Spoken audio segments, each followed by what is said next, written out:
Welcome to SFH Presents One More Podcast. Welcome to SFH Presents One More Podcast. I am your host, Zach Polk.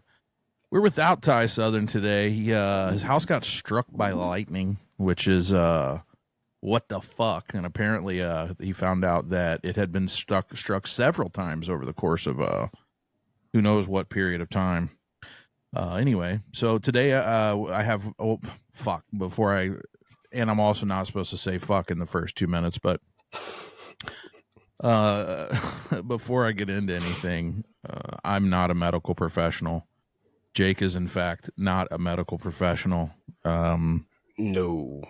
If you're going through some shit and you need medical help, reach out to somebody that's supposed to do that. Anyway, today my brother, not how you say my brother, but my actual brother out of the same vagina, Jake Polk. Gross. Yeah, that's kind of a fucked up. That's kind of a weird way to start. What's up? Just to get this shit out of the way right out of the gate. What does still fucking here mean to you? I mean, to me, to be still fucking here, it means that I outlasted the storm that tried to drown me. It means I survived the nights I didn't think I would, the mornings I didn't think I would see, and the silence that screamed louder than any fucking war zone. It means my story didn't end in a headline, didn't end because of divorce papers, didn't end in a bottle, a pill, or a folded fucking flag. It means I'm not a statistic. I'm a stubborn-ass heartbeat with a controller in one hand and a dream in the other. Still gaming, still healing, still learning how to love myself in the world I forget exists. I fucking love that, dude. It leads me into something because a line in there reminds me. You posted something on social media, which anybody that listens that's on my social media probably also read it. Really, really resonated with me, man. It sounded like you've always had a way with words. I have my moments, and it really resonated with me because it felt like it was coming out of my fucking mouth in more eloquent terms, you know. Appreciate that. And the first thing that it sparked again is that I've always had this question, and I talk a lot about this on not only on the show but with my kids and about my depression and the daily darkness, I guess you could call it. And it has always kind of weirded me out, the fact that we both came from the same household, you know, the same mom and dad. While our dad was gone, we had I still to this day don't know a more selfless man than Bill Johnson, who was our stepdad. No. What a sweet human being. Yeah. So we grew up with love in the household. I mean, we weren't, you know, sit down at dinner every night kind of family, but we all loved each other, and everybody was, you know, there was typical like sibling rivalries and other shit, you know, like pretty typical stuff. So Oreos thrown at faces and whatnot. Yeah, what is the deal with that, dude? There was 2 different times for the uninitiated where I almost took out one of your fucking eyes, dude. One ended with an ER visit. All because of bacon cheese fries, dog. Dude, it was the chick. It wasn't the bacon cheese fries. It was the chick that I was crushing on. It was a red-haired girl who was a bartender and I think a DJ who, when she walked up, I flirted by offering up her my cheese fries, and they were both like, oh, they were giggly and like cute. And they're like, we're going to get some food. And I was like, they're coming back. I'm saving this little bit of bit of cheese fries for this girl. And the rest from my perspective, dude, it was such a like I was just like, aha, like hot laughingly, fuck you. I'm going to throw my fork at you. And that fucking thing flew straight as an arrow right into your eyeball. And it was a plastic fork. There's no way, even like Dude Perfect or any of those like YouTube channels that do that perfectionist shit, they couldn't even do it as good as that. No, it was so unbelievable because I mean, when I threw it, it was such a, in my head, like such a non-threat, and ended up being such a shitty situation. and and I can vaguely remember it being slow-mo and it like pausing as it stabbed you in the eye, dude. Like it was fucking rough. I don't even know what happened, but it made me snap, and I just remember taking off down the road, being pissed off, and like Shit, that whole thing, you were shedding fucking clothes and shedding fucking bracelets and shit. emptying out my pockets. I don't even know. Yet again, why I'm not a fan of drinking. Yeah, I feel that. I Stick to more natural options these days. Yeah, so that was the most recent incident. That was what 15 years ago in St. Pete. Yeah, And then yeah. then when we were young, I was eating some Oreos. And by the way, we were both poor growing up, pretty much. I mean, we had what we needed. It wasn't every once in a while we might lose electric for a day or so. But got 12 candles I've been waiting to burn. Yeah, other than that, like we always had food on the table or whatever. So when I say I was eating Oreos, they were definitely like, stacked cookies or something. They were generic. The Dollar General brand. Yeah, something like that. But I'm walking through the house eating those, and dude, there was something about like you had some game rage when you were young. Oh yeah. There were early times when our rooms were at the end of the house. Yours was on the right, mine was on the left, and I used to walk by and not even look at you. And you go, "Thanks a lot, you messed me up." I'm like, what the fuck? This is when you were real little, though. Like you were a little ass kid. Yeah.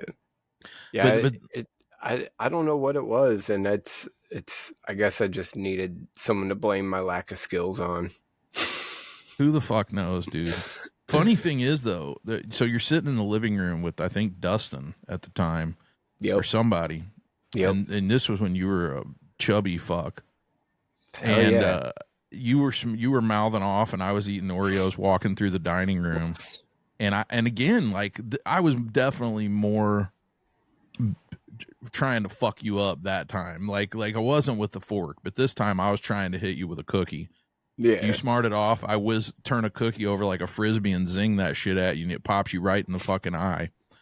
And true story, that's the only time I've ever been very afraid of you.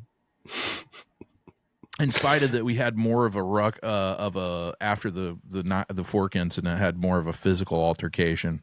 Yeah. I was afraid of you that time I hit you with the cookie because you had never really like stepped up yet, and you were kind of getting big.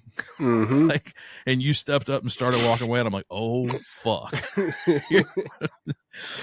You can't leave out the best part. Whenever it made contact with my face, the puff of Oreo dust that flew off. Dude, that was an argument you and I had for about fucking 3 decades after that, where you're like, you hit me in the eye, and I go, it didn't hit you in the eye, it just blew up and shrapnel from the cookie hit you in the eye. It was so good. I mean, it was like right at the bottom. Yeah, that's the way I remember it too. It was so close. Right at the soft spot. Like I remember like afterwards, like having the Oreo dust like all over my face. Crazy, Jesus. Man. I love it. Yeah, I still never did end up talking to that red-haired chick either. I'm still bitter about it. I just wonder if those cheese fries would have been the glue that would have held us together, you know? It could have been it, and I fucked it all up. You could be still down there on the beach with some hottie right now, and instead of a miserable fuck in BFE, Illinois. All because at the time I was high as shit, and I'm like, cheese fries. Dude, and here was the funnier part from my perspective is that I'm sitting facing, there's like, so in downtown St. Pete, I know you remember this, but to paint a picture for everyone, on the main street downtown, after like 3 a.m., everything's closed, except for that there was this little food joint that had a window, and you could walk up to the window in the street. So I'm sitting at this only table that's there, looking at facing the window. This girl walks up behind us on our left. I flirt. She looks all whatever. I'm going to go get food and come back kind of thing. So now I'm sitting at the table looking at the last of these cheese fries, and my fat ass wanted them, first of all. but I want a pussy more, I guess. I don't know. So I'm looking. Tough decision. Yeah, it was dude, it was definitely closer than you think. So I'm looking, and now I'm like looking at her, watching her order food, and like that, oh, dream weaver, you know, like she's all the world's blurred out and it's just her. And then all of a sudden the record player goes, and you slide into frame and fucking reach in with your hands and grab what's left. Like, I'm like, no. Yeah, what a fucking day. And you come in with the fork off. Doom, doom, doom, doom, doom.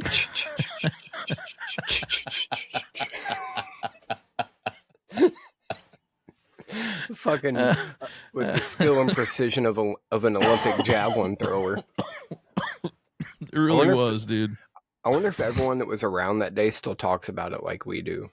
I hope they realize what happened. There was a lot of people around too. It was funny. I was thinking about, before we got on, I was like trying to think about what things would come up, what things I could bring up, what things we could dig into. And that was one of the things that came to mind. And I wasn't so much thinking about the other people around, but I was wondering if that girl had any idea how much she's like locked into this legendary status. Became part of both of our story. Right. And has no fucking clue. Probably doesn't know my name, doesn't remember me. I mean, I had seen her around for a while, so I was already crushing, but damn, dude. Still. It's crazy. Remember when that dude javelined his brother in the eye with a fork and then he ran off down the street throwing things? He pitched a yard sale. So-and-so said that they ended up fucking, one of them's in prison, ended up killing the other one. Dude, the closest I got to being killed was same house, same apartment we were staying in when me, you, and Tony got drunk and decided to do combatives in the parking lot. Broke your rib. Which you broke your rib. I broke my rib. Both of you are veterans. I don't know what the fuck I was thinking. I was just an out of shape musician, soft as rotten fruit. We were drunk. Yeah. Dude, it sounded like a great idea at the time. Nobody had to be roped into it. We were all like, hell yeah, let's fucking go. Like, not even a second thought. It was just like, hey, should we do this? Yep. Well, I remember we all sat back to back in the parking lot. We tried to do it in the house first, and there was no room. So we'd go to the parking lot. We're all sitting down back to back. And from the count of 3 or whatever, we went. Well, immediately, whatever I had in mind, immediately I'm on bottom. Like I get fucked up right off the bat. My knees bleeding like immediately within 2 seconds of the last the three. So whatever I had in my head was already going wrong. Well, then, fortunately for me, because both you and Tony were grabbing me at the beginning, but then you guys started fucking each other up, and I'm like, hell yeah, now's my chance. So I stand up and I grab you both in a headlock, and I pull back. Like, I don't know what that was gonna do. Like, what could possibly have? What's the best case scenario? I don't know, but it sounds like something we saw in WWE growing up. Yeah, it definitely was it was definitely me trying to be Ultimate Warrior or something. And anyway, I felt my rib go, and that was a day before the filming of the movie. Mm-hmm. Which, by the way, I had that fucked you up for a good while. Yeah, it was bad, dude. I couldn't sleep. I'll tell you what, breaking a rib is no fucking joke. That is no joke. I've broken toes, fingers, my wrist a couple of times. Like, the rib was way worse than any of it. I had Edward Payson on, Ted. Nice. He was on last week's episode. Oh, hell yeah. He moved to Atlanta. Yeah, I saw that. Outside of Atlanta. Yeah, I still keep up with him. You see, Amanda lives in Bonne Terre now. Amanda. Otradovets, or however you say her last name. Shit, I don't even know who that is. Had Andre. She was married to that German dude. She was the one that was from Hazelwood. I can't even remember. I don't know why I'm drawing a blank. Yeah, she was the assistant director. No. Yeah, lives in fucking Lake Timberline now. The only people I really remember from that, of course, are the directors, the main character brother, and the main bad guy Wade, who died before the movie came out. Yeah, And he was cool, man. yeah, he was a R.I.P. cool Wade. guy. Yep, R.I.P. Wade for sure. Yeah, he was a cool dude, man. Just straight up. I'll never forget when I first sat down with him. I just said this on the last episode, but they I go and sit down with Kevin, Wade, and what was the other brother? Mike, yeah, the main character. Yeah, Mike. Sat down with Mike, Kevin, and Wade, and we were discussing, the soundtrack and me helping out with other shit and whatever. And they were already in character, dude. Like, it was wild. They tried to start a fight with these dudes at the pool table wearing suits and shit. Mm-hmm. I'm like, what the fuck did I get myself into, dude? Yeah, it was fun, man. It was such a unique opportunity, kind of ended up landing in. And even still to this day, like when I tell people, I'm like, yeah, I'm in a movie. They're like, what? Yeah, I think it's funny that it's not my voice on there, though. that is hilarious, dude. That was fucking irritating when I watched it the first time. I was like, what? Yeah, because they were having issues with getting the audio right that day and kept running into equipment issues. And the only other thing would be if I flew out to fucking California to do a voiceover, which nowadays you'd be able to just do it at home.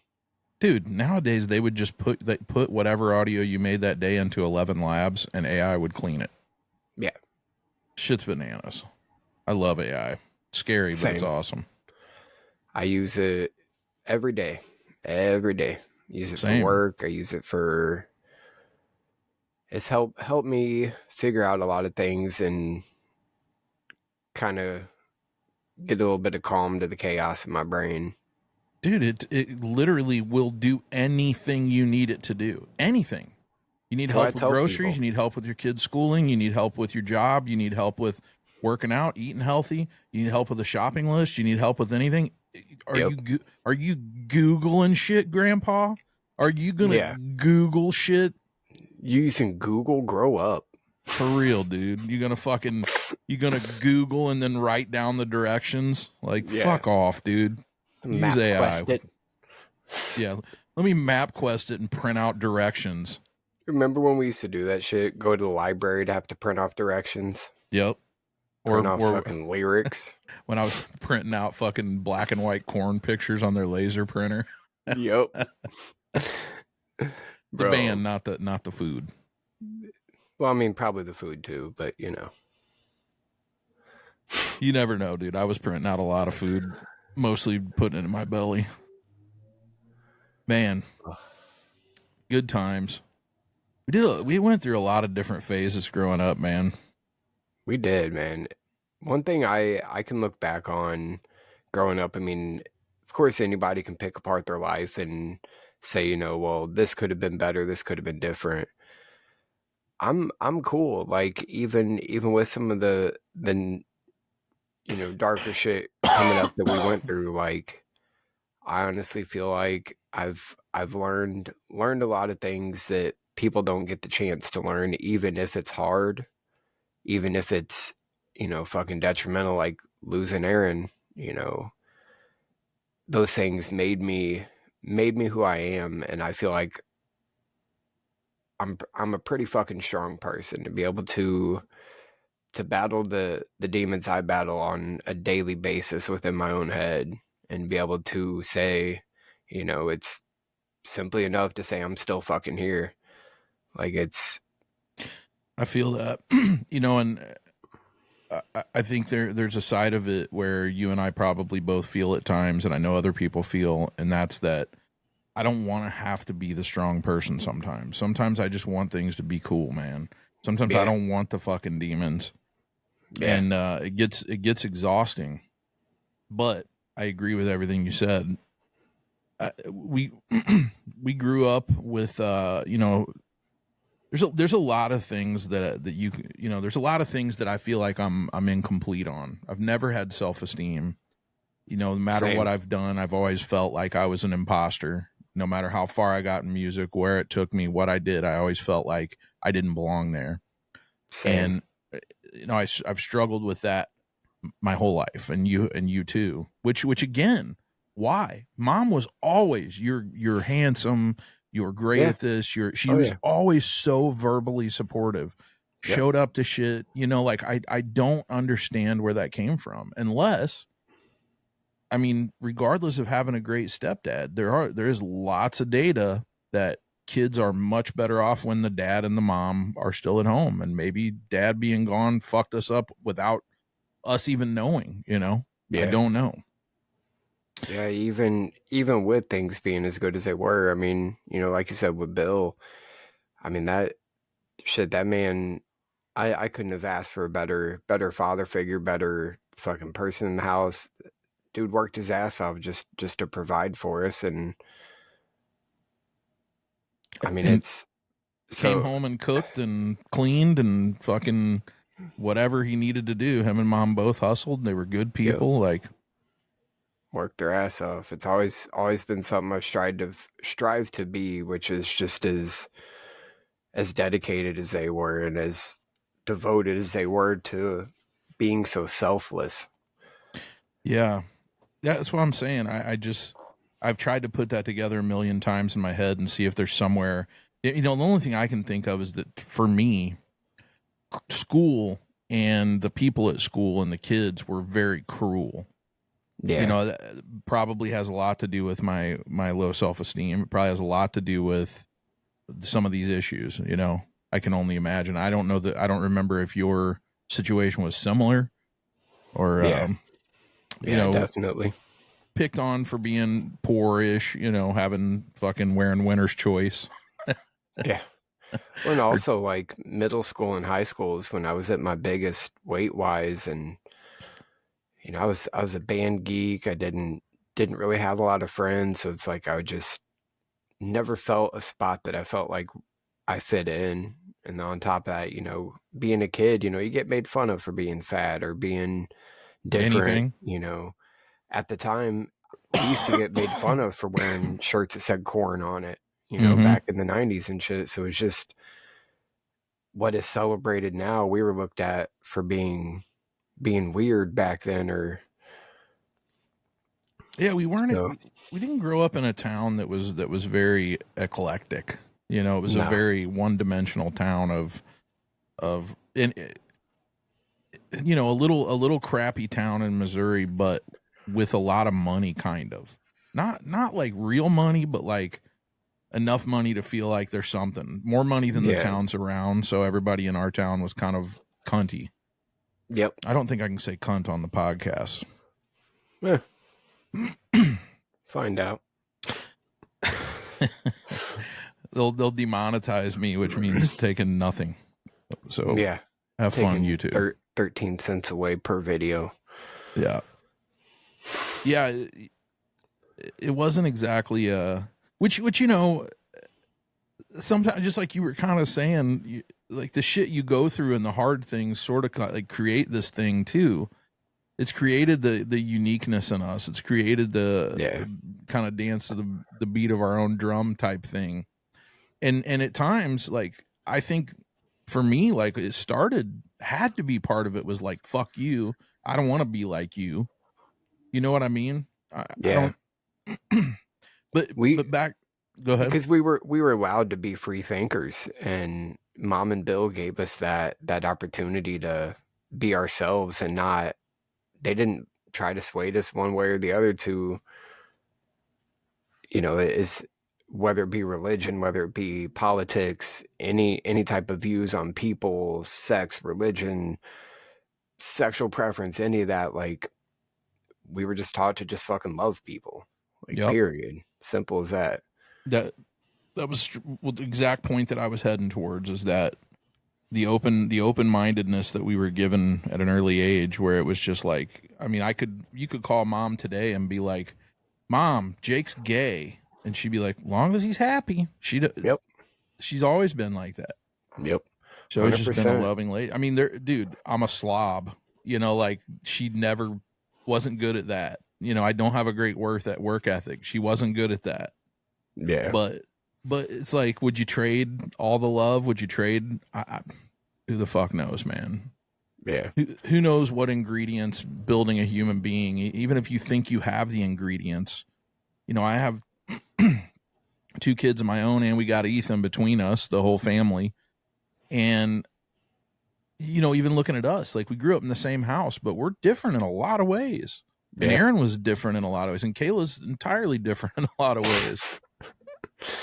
Yeah, it's nuts, man. When you see, I see a lot of siblings that they're very similar in how they are and their mannerisms and everything, and it's like we're a lot alike, but at the same time we're quite different.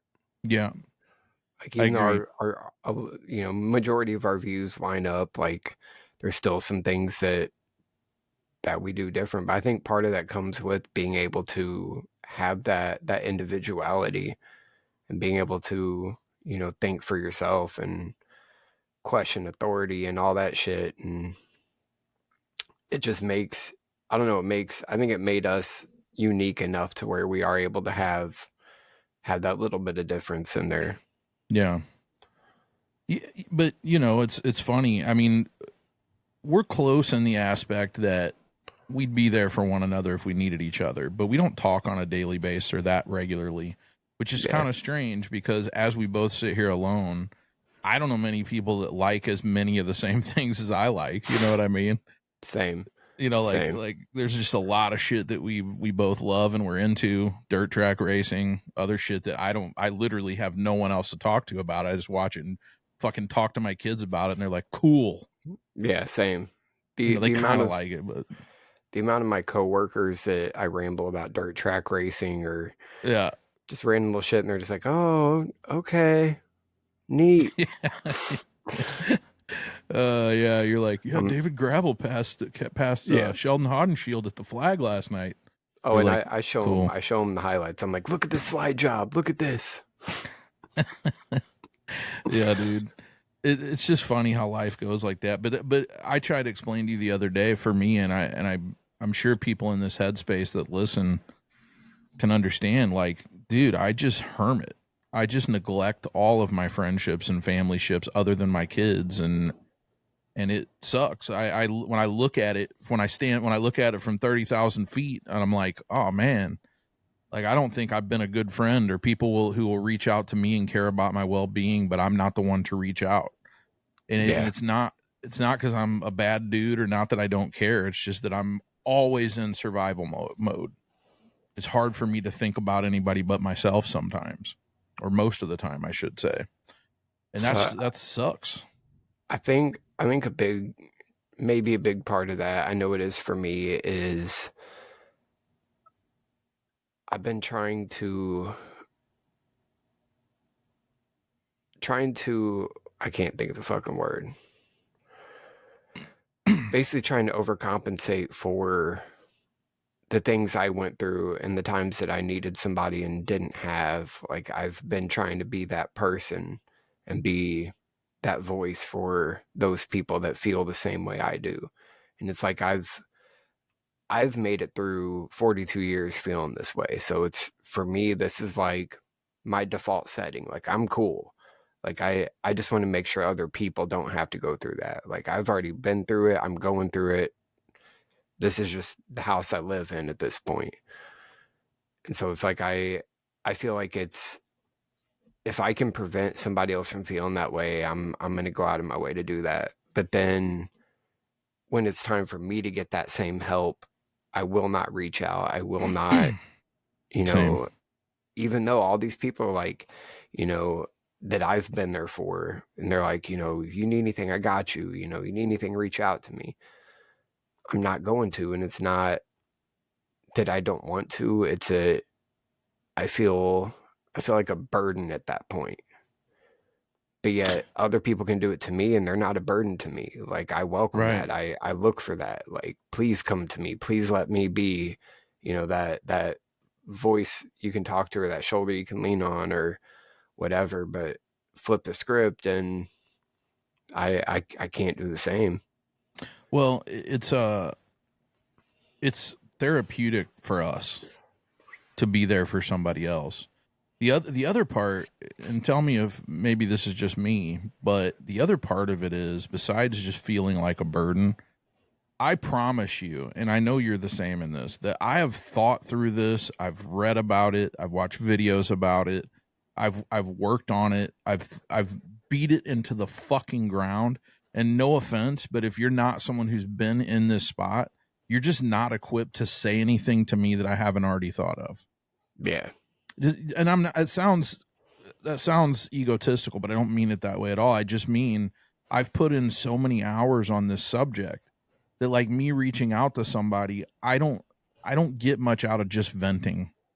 Yeah. Like it doesn't do anything for me. So it's like, if someone were to have some advice, cool, but it's like when someone's like, well, you just need to get out in the sun, or you just need to get some exercise, or you need to, like, I get what they're doing. It's not that they don't care, and it's not, but they don't know.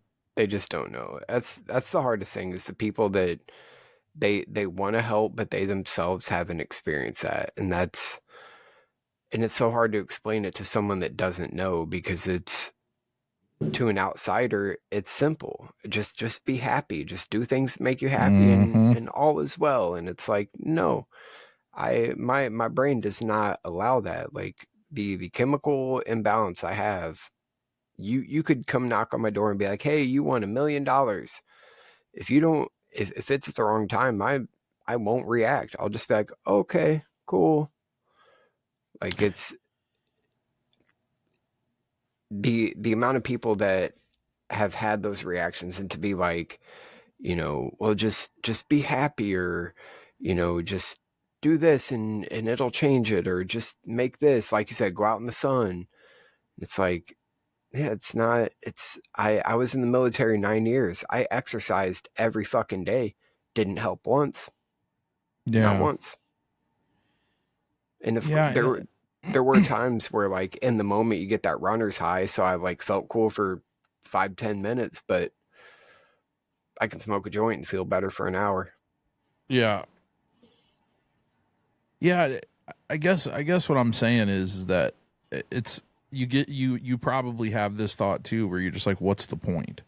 What's the point of me reaching out to someone else, making them feel like shit, being a burden, and there's just no thing they can say. They're not equipped for it, and it's not their fault. And I know they mean well. Like I said some similar shit to this, 6 months ago, and Brian, who's one of the SFH members, absolutely, like Bill, selfless, kind, just a fucking wonderful human being, man. So I feel like dad saying wonderful. But he was like, oh, like it fucked with him that I said that, because he's said that shit to me before. Like he said, go out in the sun, and you're right, you're not wrong, and also it's not your fault that. Thank God that you haven't gone through this. I don't want you to go through this to know how to tell me the right thing to do. And in reality, there may be no thing to do. It may not matter what I do. We might just be this way until we fucking die. So if that's true, it's like, the best thing you can do is still be my friend in spite of this shit. Still care about me in spite of this shit. And realize that, to not be pushed away by it. Right. And to realize it's not a choice. I'm not doing enough. It's not that I'm being lazy about it, or not. Like, I beat myself to death with it daily for like fucking decades, man. And it's hard for people to be friends with people that struggle like us, because it's they feel helpless because they're not able to make it better. Right. Not that it's not their job to, like, they just need to be there, coexist with me. But I also understand it's probably overwhelming, and probably a bit of a bummer. Yeah. I think that all the time. I mean, I've even went deeper than that, thinking about, when I've been in the deep, like the darkest, when I have suicidal thoughts, when I wake up with that, which I'm sure you've went through, when I've been in that space, I'll even convince myself that my kids are better off without me.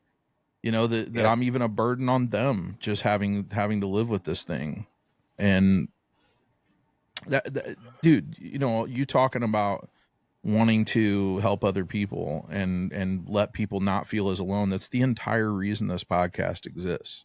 Is that when I had the platform from music, I used to, when I was in some of the darkest moments, I used to go on and be really brutally honest on Facebook and say, hey, reach out if you're in this space. And that was literally me crying to not, you know, to say, I fucking hate that this is so dark and lonely that if I can Mm-hmm. relieve someone else of that loneliness, even just a little for just a second, that it was worth it. Yep. And this is where one more comes in, one more person, one more, like, the numbers of this podcast aren't through the roof. You know, we've had some good episodes, but we ultimately don't care, because one person's listening right now that's going to write me a message after this and say thank you. Yeah. Say this resonated with me and this meant something to me, and that's the fucking reason that I do it, because it gives me a purpose in all of this madness. There's just too much, especially right now. There's so much negativity, and even that makes it hard to balance your own mental health, because it's like, is it even worth it? Because when I look outside that door, or when I look on Facebook, anything, it's just fucking chaos. And so Yeah. it's hard enough to find some sense of clarity or calmness, you know, let alone be battling a fucking mental illness during times like this. Like, it's Do you scary ever shit, man. do you ever, and this is going to sound fucking really full of ego, and it's not meant to be, but you ever feel like that everyone else's mental illness is worse or not being dealt with? You know, like they're Yeah. just like, Yeah. I don't want to do what most people do. I wouldn't trade being happy every day. Well, I don't want to say happy, but quote unquote happy, you know, Yeah. to live the life that most people live. I'm not asking for that. Yeah. And I never would have been happy with that. So that, I mean, you look at all the crazy shit going on with race and LGBTQ and left versus right and fucking everybody on Facebook bitching about it. And then you got the kind of videos that people make famous on YouTube and TikTok, the scumbag human beings that are making money Oh, because yeah. people can't stop watching it. Like the shit, like who's really mentally fucked up is what I want to know. Yeah. It's insane, man. Like, even touching on that, I don't know if you follow, there's two social media influencers that are in big international trouble. There's a one in the Philippines. Was it? Shit, I forgot his name. Vlad. Is it Vlad TV? Maybe. Sounds There's familiar. one. There's one guy that went down there and he did a whole bunch of shit where he went down, basically broke every law he could on live stream just to get clicks, and ended up now like he's going to prison for a long time. And then another guy, Johnny Somali, he went to South Korea actually and did the same thing, to the point like he'd be on stream and be like, next person donate, I'll do whatever you want. People were donating like $5 to be like, call 911, and then he would. And it's just little shit, and it's like that's the state of what people want to see, and that's disgusting. Yeah, And it's the people don't even want to watch to support it. They want to watch to be part of the problem. They wanted to watch to be the ones that were reporting them, the ones that were convincing them to do dumb shit. It's like, it's so hard to find any space that is actually full of decent people when you just get these internet trolls and these people that want to just cause more chaos than good. well, and the greater population is responsible for that. Because Yeah. just like anything that's consumed to the point that it makes people money so that other people do it, you caused that. Yeah. You can't just blame the kid doing it because you're watching it and he's making money. Stop You fucking gave watching it. them the platform, and you are continuing the fucking cycle. Dude, I literally 5 minutes before we hopped on, I watch a lot of like body cam videos and shit on Oh, yeah. YouTube. And I was Same. watching one with a influencer or whatever influencer, a YouTuber, let's call it that, who's one of those fucking pieces of shit that just goes and tries to irritate the fuck out of people until they get some kind of reaction. He's been arrested a ton of times. Well, he did it to some guy in the mall and the dude fucking shot him. I'm like, good. Yeah. Good. Yeah. And come at me. I don't give a fuck. Tell me it's good to see somebody shot. Yeah, it's good to see that motherfucker shot. And I hope more of you get shot. People think it's you can do anything you want for clicks and nobody can do a fucking thing about it. Wrong. Yep. Another one kind of along those lines is this dude was doing a TikTok challenge of basically, you know, ding dong ditch, and it was like 3 a.m. Him and his friends banged on this dude's door. The dude opened the door and opened fire. Killed one of them. Killed the 18-year-old kid. Just it's like Darwin, dog. You know, it's the whole, and I hate cheesy sayings, but you know, fuck around, find out, and people want to do shit for clout and clicks, and I'm so glad that we come from an era that didn't know that. Like, yeah, we were like right before that social media craze and the internet craze, and yeah, where we had, you know, we were rooted in something better than that. Like, yep, yeah, it's crazy. But I mean, you know, it's funny because you can have conversations about that. You can have conversations about crime and murder and, you know, black culture and all these other things. And when you get to the root of a lot of it, it really has to do with the imbalance of finances of the economy, you know. And why I say that is that if people had more viable options to make money, they wouldn't be doing desperate shit on social media. Yep. You know, like they're trying to break through and be the next viral hit to fucking get monetized and make that quick couple thousand. Yeah. I mean, also people are just fucking, there's the other side of it is that a lot of people have lead singer syndrome, you know, main character fucking syndrome. And they're the guy that's at a comedy show heckling the comedian because they want to make it about them instead of the person who earned being on the stage. That shit kills me. Hecklers. Yeah. Dude, it's like video game trolls. I deal with that shit all the time. Oh yeah. You know, in hockey, it's so toxic, dude. Like you play competitive games. There's somewhat of an honor system with most teams, but then you get these scummy fucking kids who their names are all racist. The team name's racist, and then they beat you by a goal because you had a bad game, and they all send you messages talking shit, and it's like step back for a second and look at what you're doing. I had a team the other day who beat us, wrote several of us just talking shit, right? And I'm good at talking shit, so I went back at them, and they went and found me in real life, like found me on the internet and started bringing up shit about my life. And I'm like, wow. I'm like, imagine being such a petty fucking loser. Like, you don't bother me. There's nothing you can do to get to me, but just the fact that you exist makes me sad, dude. At least that's one good thing. Having a mind like we do is that there's nothing anybody can say to me that I haven't said to myself in the mirror 18 times already today. Yeah. Like, you can say real. whatever you want, and it's okay. I've already told myself that. Cool. Yeah. Most of although there are some things, it's funny.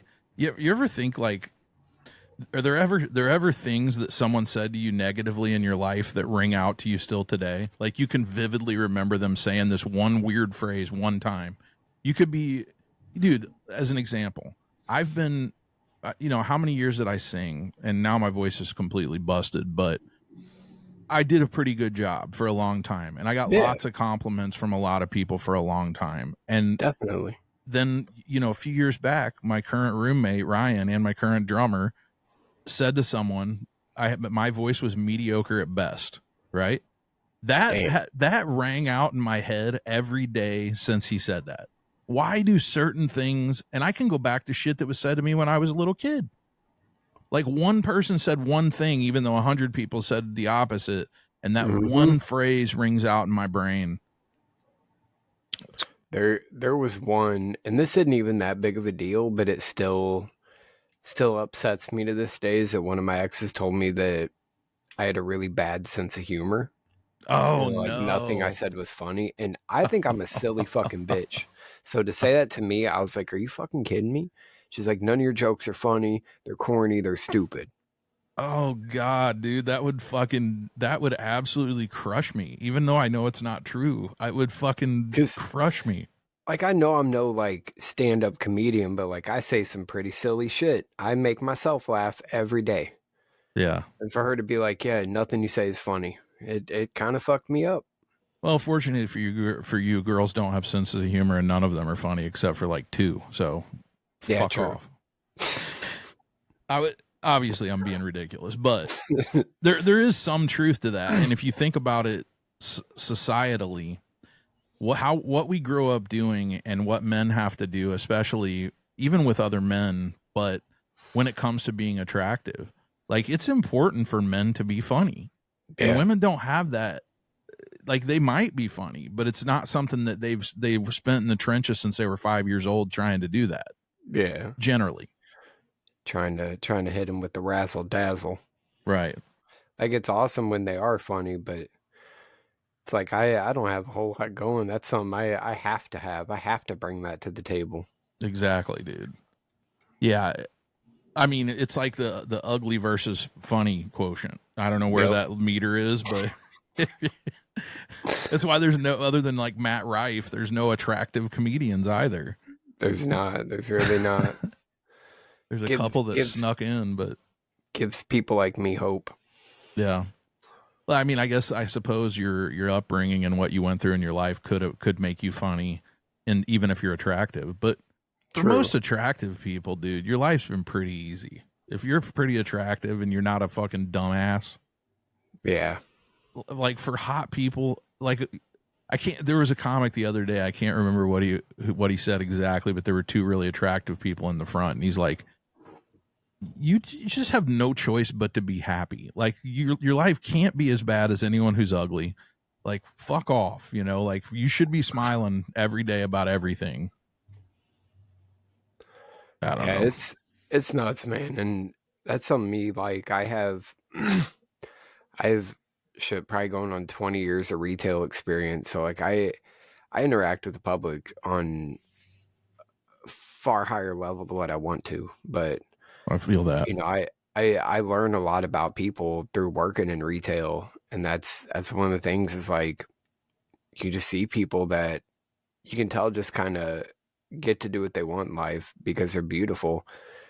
And that's awesome. Like I'm happy for them. But at the same time, like I wouldn't trade it. I I don't wouldn't know, because man. a lot of them that I've talked to when it comes time to talk about like mental health struggles and other things, and they have no experience in it, which on the surface it'd be nice to never have to go through what I did, but at the same time, like it taught me so much about myself and about life in general that I'm kind of glad to go through the struggles that I have. You know, couldn't we just met in the middle somewhere? Couldn't we been like kind of hot, or something? Something. Jesus. Well, yeah. I mean, I've it's like not to pick on females again, but I only see this from the perspective of a man. Actually, I've been around plenty of attractive dudes that are pieces of shit too, but a lot Mhm. of attractive females. I mean, from elementary school or middle school on, were getting treated nice because they're hot by the teachers and the other kids, and then when they got their first job, the manager liked them because they were hot. And like their perception of life is so vastly different, you know. So like a lot of attractive females who went through that are just depthless shitheads, you know, like that are entitled when they become adults. And the Yeah. same for males, I'm sure. Oh yeah. I don't date dudes, so I'm not yet anyway. I mean, at this Yeah. point, I might open up the floor. Jesus Christ, dude. Yeah, I'm going on what 2 years of being single. Yeah, Haven't even so much as been on a date. Too scared at this point. there's that. So I'm at this, and I'm sure you're close. You know, I don't know. I'm at this point of the scale where I'm like, I feel like I have a lot to work on. I feel like that I may not even, in a lot of ways, I think I could be a great partner. In a lot of ways, I think I might not. But I'm also like, I don't know how long I'll be viable. I don't know how long I'm going to live. Like how Yeah. long do I hold out for it to get better? You know, I don't know. It is a scary notion because sometimes I like to not shower for 3 days and fucking play Xbox. You know what I mean? Like I don't necessarily want to have to worry about somebody's bullshit. Right. That's where I'm at. I've hit a pretty sweet point where it's like I kind of do things on my terms, and like I don't have a fucking bedtime. I don't do anything on any routine other than, my work schedule, but other than my 40 hours at work, like when I'm at home, I do what the fuck when I want, how I want, where I want, Yeah.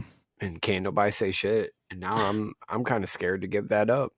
Yeah, I feel that. But the flip side, and I think about this a lot, is that I think men, I mean, actually, statistics will show that men are much happier when they have a partner. I think females as well.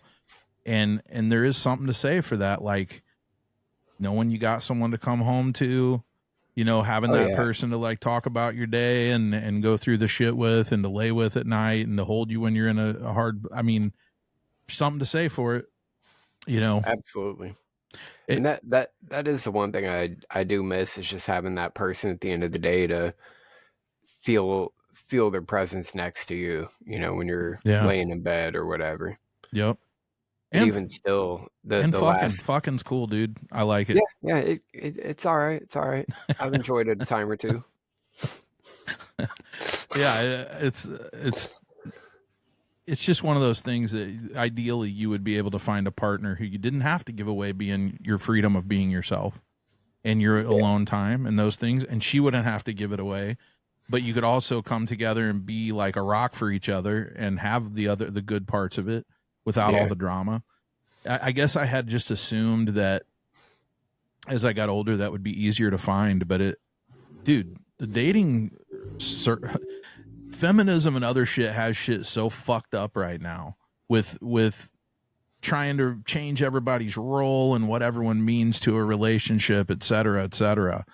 The people are fucked, absolutely Yeah, lost in the dating and love realm. it's insane. So it's like on top of, okay, I'm gonna have to find someone that fits relatively within my views, lines up with those, which that's gonna be hard to find anyway. So on top of that, somebody that's not, gonna be having all these crazy new fucking ideas and plans of what a relationship should be, Yeah. instead of just letting it work. Like, too many people try to compare it to what the standards are or what, expectations are, when it's like, that's not us. Like, that's not this situation. And Yeah. that's one of my last relationships was bad about that, where she was just always like, well, yeah, but everyone else would do this, or so and so would do this way. And I'm like, but that's not us. That's not now. That's not this. Yeah. It just gets too generalized and not situation specific. Well, dude, going back to what I said earlier, how we were raised in the same household with the same rules and the same love and the same parents and are very different. So is every relationship. I mean, if you expectations and those lists and the things that other people tell you should happen is the death of every relationship. Yeah. Like, it is very unique to us. And for me, it's like, I'm not asking for like, old school roles. I'm not the provider and I don't need someone to do my fucking laundry. Like, Yeah. that's not what I'm talking about. But like, I don't know. There's a framework of like fulfilling the emotional and the even the physical aspect of a relationship, fulfilling all those needs without needing all this other shit. Like, you Yeah. be you, you do you, me be me do me. You know what I mean? That was a Yeah. lot of things to put together there. You, me. Uh, Yeah, I don't know. I just think everyone overcomplicates it, and everyone's looking for the perfect thing. You know, they're looking for the perfect. You know, everything's perfect. Person fits every thing on my list. Yep, they've got that. They do everything I want them to do. We don't fight. We don't. It's like it's never going to happen, No, ever. no. It's there's zero chance. So you can find some things that you like and deal with other things and just be determined to make it work and then do the things you got to do to make it work. That's Yeah. really it. And even, that kind of goes into a quote I say frequently, which is from Bob Marley of all people, which is he has this long quote, but more or less one part of it, he says, the truth is everybody's going to hurt you. You just have to find the ones worth suffering for. Makes sense. I mean, that's the truth. Pretty simple, pretty well put. It's like everybody's going to be a piece of shit to you. Every relationship, is going to go through those rough patches, but you just got to find the ones that are going to be worth suffering through those times with. And a lot of people aren't willing to suffer through those times. They just want it to be fucking perfect. Right. And then they now especially when we have so much outside noise, but also the ability to connect with people without sitting in a room, it makes it too easy to cheat. It makes it too easy to look somewhere else and consider something else without the person knowing. And you shouldn't do that to you. Fuck your partner. Like, you shouldn't do that to yourself. Yeah. Like you need to dig in with the relationship you're in. I mean, obviously if you're being physically abused or something's blatant, that's a problem. But outside of that, like, I mean, just, and not to pick on my marriage or even say anything bad about Mandy, but she wanted out. Wasn't for infidelity or abuse or anything like that. And I can be a bullheaded fuck. Like, I know I'm difficult on some levels, as I assume everyone is somewhere in the spectrum. All that's happened since is her flailing and me flailing. Like, nobody's life got better for it. Yeah. We could have kept the family together and kept the kids together and worked through our shit, and wouldn't have been perfect. It would have been way less than perfect. But has anything been great since then? No. So it's like, what do you really generally just trade some problems for other problems? That's it. Yeah. And maybe hoping that, well, maybe this problem will be less than this problem. When all you're doing, you're just adding more problems to other problems that aren't getting resolved in the first place. Yeah. And dude, what's the deal with girls being so attracted to fucking horrific dudes? Abusers, fucking horrible men who for some reason they find attractive. I just don't get it. Yeah, I will never understand that. I've always strived to be like a good guy, to be a gentleman and be what I think would be just all around a good person and a good partner. And it's like, I'll get overlooked for some fucking douchebag that, doesn't have a job, doesn't do shit, doesn't fucking have any goals, nothing. And it's like, but all of a sudden, like, he's happy with somebody. And that shit fucks me up, because then it makes me feel less than, and I'm like, well, what's so wrong with me? Yeah. I feel jaded. I agree 100%. It's hard not to become that asshole and that douchebag and fit in with the crowd, but I think Mom and Bill raised us on good enough moral standards that we haven't had that like fuck boy mentality. No, I never have. Like, never interested me. Yeah. Not to say I haven't had my fair share of like musician one-nighters and shit, but like it comes with the territory. Right, but it was never something I manipulated. Do you know what I'm saying? Yeah. I never talked myself into it, or I never talked her into it. It was always something that was mutual. Like I know so many dudes, and I remember this from growing up to even in adulthood, that literally have a system how to turn girls out, and they fall into this trap over and over and over. Mm-hmm. And number one, I don't think I could do it even if I tried. These dudes are just masters at the shit. But I also like wouldn't want to. Nah, same here. It's it's a pretty good feeling, like especially getting older like we are and being able to say these kind of things to be like, there's not a girl out there that can say, I manipulated her into sleeping with me or, anything like. I agree. And unfortunately, as you were kind of saying, that and being a nice guy just doesn't have the value you think it would. You think at this point that girls would be like, "Hey man, great track record, good resume, Mm-hmm. emotionally intelligent, kind, hot. That's attractive." And dude, growing up, it was like I remember the mantra of girls like, dudes only think with their dicks, like they were the ones who cared about the good person and the emotional Mm-hmm. person and the whatever. And feminism changed that shit. Like now it's about being the boss bitch and it's about being all this shit, and now they're just fucking thinking with their clit and chasing fucking the hot dude. You ever see the Yep. stats and internet dating is fucking bananas, dude. It's like Oh, it's insane. 97% of women get attention and only Yeah. like 3% of men or some shit. Yeah. I made It that stat up, I it's think, but it's fucking wild. That sounds legit. it's something similar to that. I don't know that that's the exact number, but something like a very minute percentage of men get attention because all females are going for the top notch guy, has money, guy spends time in a gym, guys, you know what I mean? Mm-hmm. Super hot. They all think they're going to land this dude. And it's like, number one, those dudes will not be locked down. I don't care how hot you are. That dude is going to turn you out and move on to another because he Yeah. can. Yep.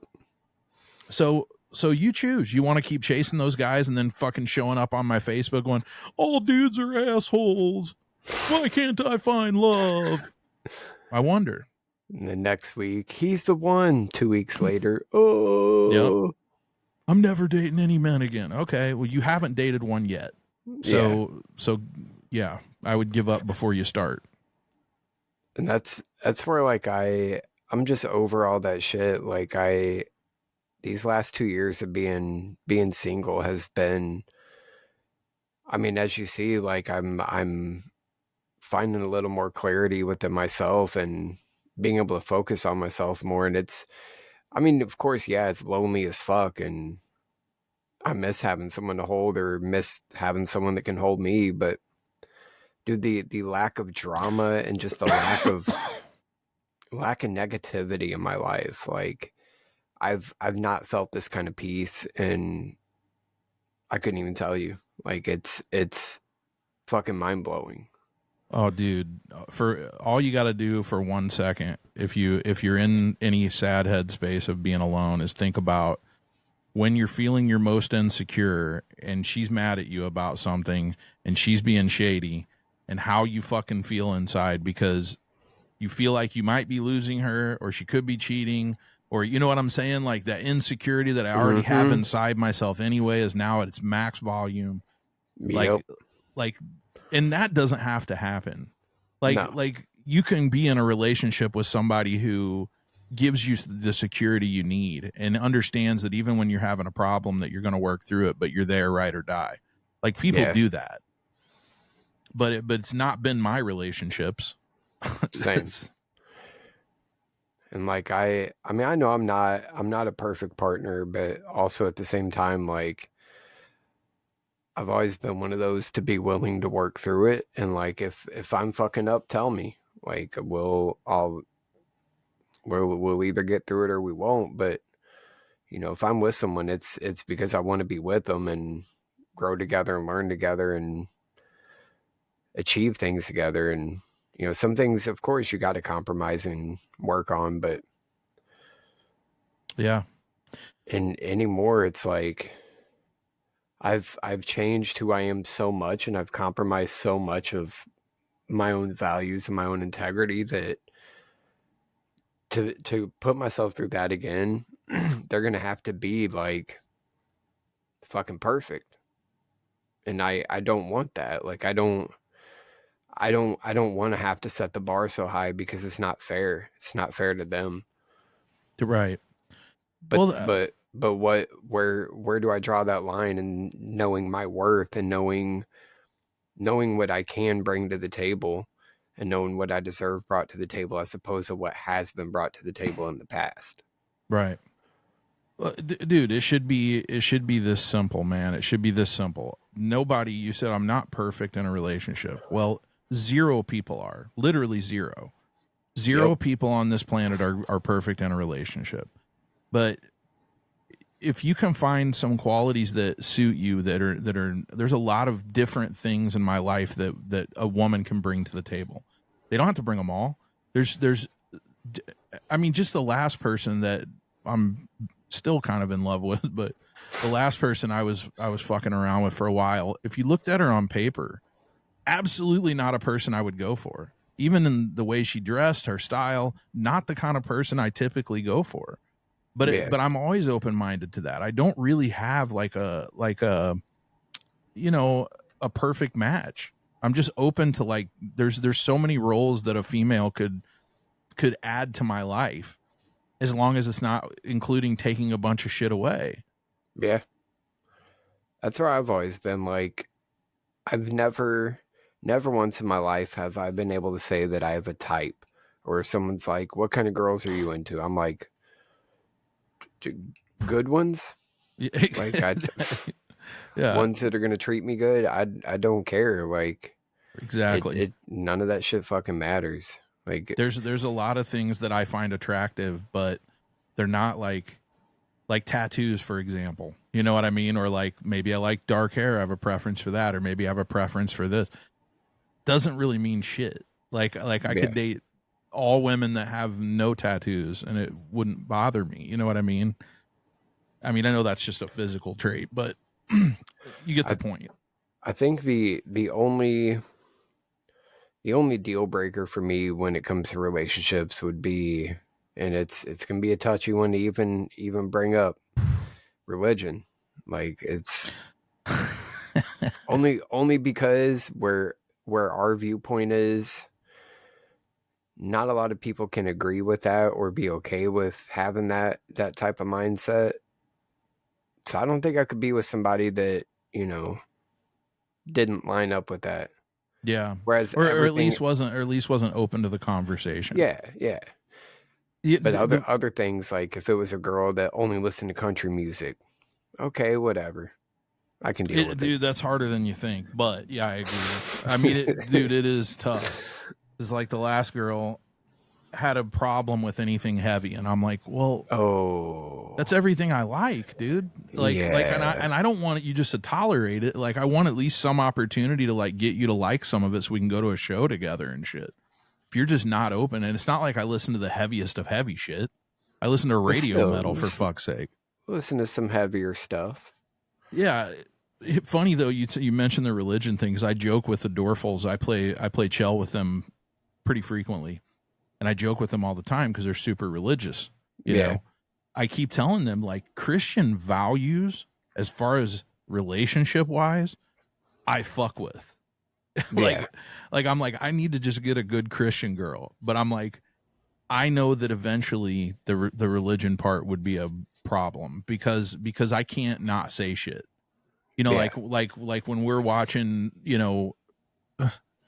a fucking plane crashes and 2 people survive and they're like, "Oh, God saved them." I'm going to say some shit. Because the logic that you're using is so fucking out of hand. And so I agree. Like that's probably one of the only things that, again, if somebody had some beliefs but they're like, I'm totally open-minded to having a conversation, I'm willing to accept that we wouldn't believe the same thing. That's fine, as long as that you have a tolerance of the fact that I'm going to talk about it and I'm going to say some shit that you're probably not going to like, because I'm not being mean. It's just that your thinking is so illogical and you've never allowed yourself to think about the things that I do. Yeah. Or you're pretending that you never thought about the things that I'm thinking about. I don't know, when it comes to religion anymore, it's it's all of it's a shit show, every bit of it. Yeah. It's wild because the one that I've aligned with most and the one that I have found to be on paper the most peaceful, it's fucking Satanism. Yeah. Which it's so funny. Religion brings with it such a crazy, how do I word this? The way that people think about things like that, it's like saying before woke culture, when you would say the word Hitler, like people would kind of hunker down and like, it's just a fucking word and he was just a guy. He did some fucked up shit, but we can talk about Yeah. it. Yeah. And the same shit with Satan. It's funny because even people that I know that aren't religious will cower or like be uncomfortable with the title. They don't understand that Satanism isn't the worship of Satan. In fact, it doesn't believe any gods or any supernatural thing exists. It's literally the most scientific and humanist tenets that you can possibly imagine that I don't understand how anyone could argue with. And they attach the name Satanism to it to thumb their nose at the church. Yep. Because the church is so hypocritical and so controlling and so full of shit. So it's funny how when people hear that, they automatically turn like, oh God, that it's not Satan worship. It is simply not Satan worship on any level. And the amount of people that are unwilling to hear otherwise because a different book says that Satan is this evil horned man that's, infiltrating the world one brain at a time. And it's like I have my satanic Bible I take to work with me. I read some days. And the amount of people that have like acted like if they came near it, it was gonna fucking take over their soul, or like people will treat me different when they find out. And it's like I'm a good fucking person. There's not many people that have anything negative to say about me. If they do, it's just petty bullshit. And a lot of that is because of my beliefs and because of how it aligns with me, and more or less like I agree how they're like treat, women and children good, be good to animals. More or less just don't be a piece of shit. All right. But also don't the whole like don't turn the other cheek thing I like. So you're going back to LaVeyan Satanism. So the more modern version is the Satanic Temple. Oh yeah. And they're the ones that are that too. They're the ones that are in, whenever they try to put the 10 commandments on a state property, they'll come in and put a Baphomet statue. For anybody listening who's a little skeptical about what I'm saying, first of all, you can look it up anywhere that you'd like, that within these religions or quote unquote religions, there is no supernatural. They don't believe in the devil. They don't believe in God. They don't believe in any of those things. Let's start with that. But better than that, listen to the 7 tenets of Satanism and tell me these aren't better than, let's take the 10 commandments, for example, which is bizarrely self-centered and a waste of space, in my opinion. It doesn't include don't rape. It doesn't include a bunch of things that we should probably live by. Yeah. But on top of that, within the 10 commandments, most of it's like, don't say the Lord's name in vain. That's one of the fucking things you care about. Give me a fucking break, dude. Rape all you want, but don't say his name in vain. These are pretty short. 7 tenets. These are the Satanic Temple's 7 tenets. Number 1, compassion and empathy. Strive to act with compassion and empathy toward all creatures in accordance with reason. Number 2, pursuit of justice. The struggle for justice is an ongoing and necessary pursuit that should prevail over laws and institutions. How could you argue with that? Yeah. Number 3, bodily autonomy. One's body is inviolable, subject to one's own will alone.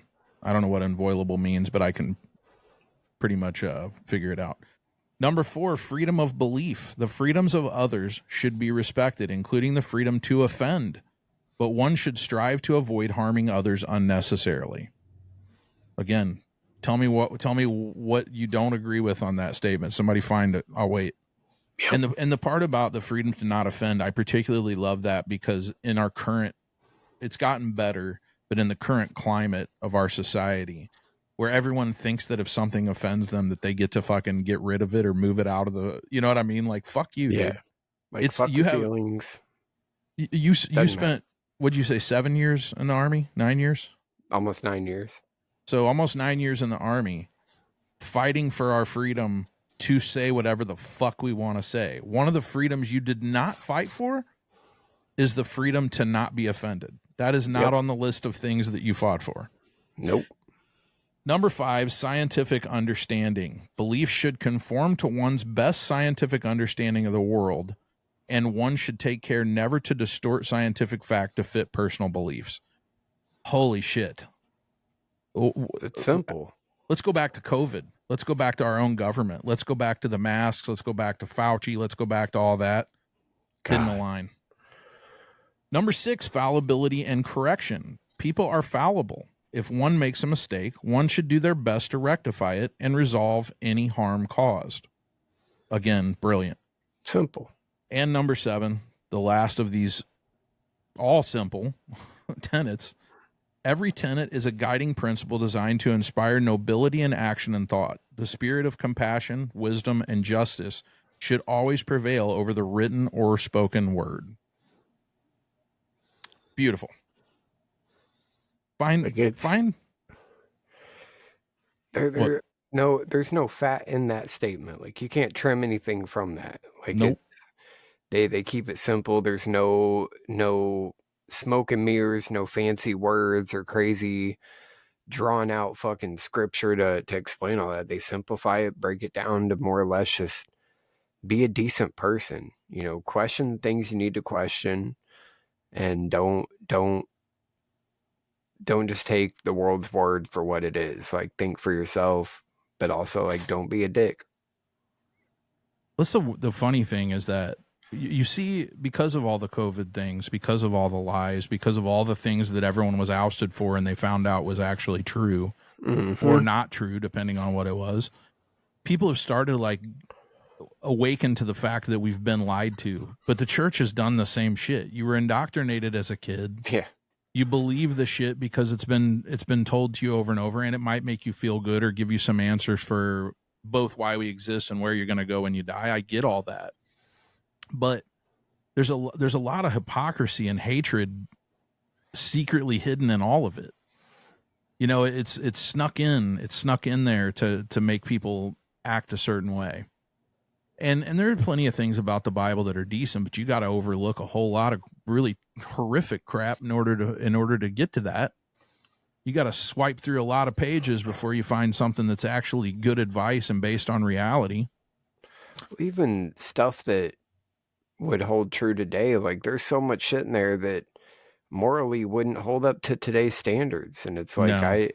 I can't put faith and trust in something that you pick and choose, and you're like, well, it was a different time, but this other word, that's what we got to stick to. Meanwhile, God is supposedly omnipotent, omniscient, and omnipresent. So he knows the future. He knows what's going to happen. So if he had a concept of what was going to happen in the future, why would he only write a book that was inspired for that time? As a small example, had God put in the Bible that even slightly told people about microorganisms and to just simply wash their hands, just wash your hands, would have saved billions of lives.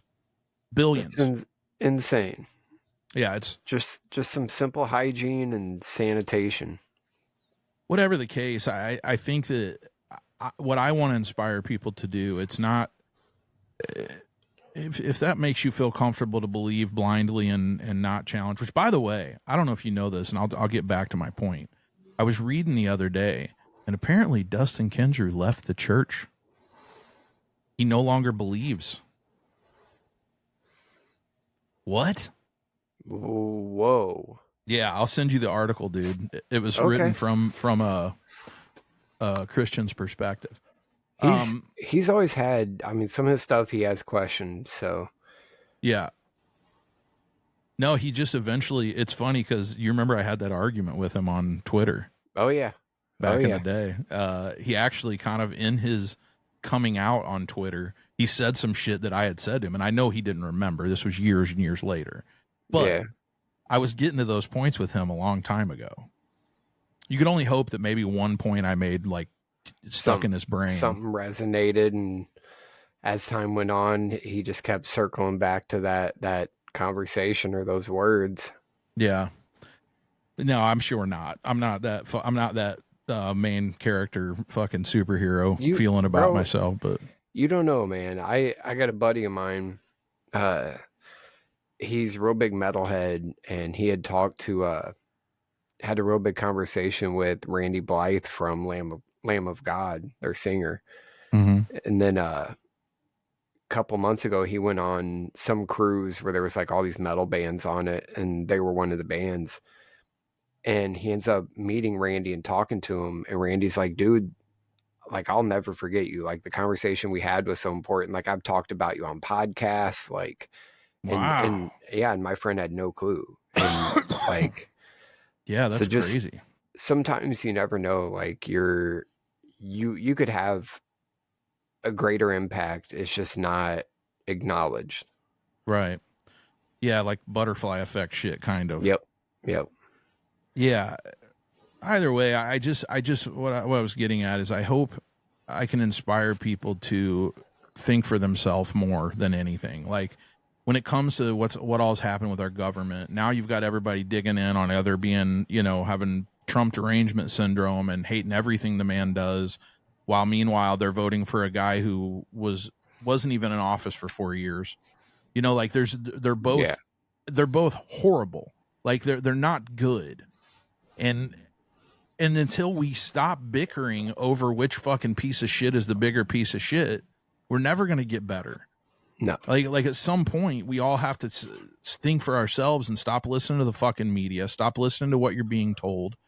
It's the shit with the woke culture, with LGBTQ and trans stuff, with Black Lives Matter and all this shit. 90% of what you hear on the media is just bullshit propaganda. It's bullshit. Yep. Like there is definitely some shit where I've got caught heat for calling out black culture, and now black culture is starting to call out black culture, which is a beautiful thing because a lot needs to change for us to move forward. That's a fact.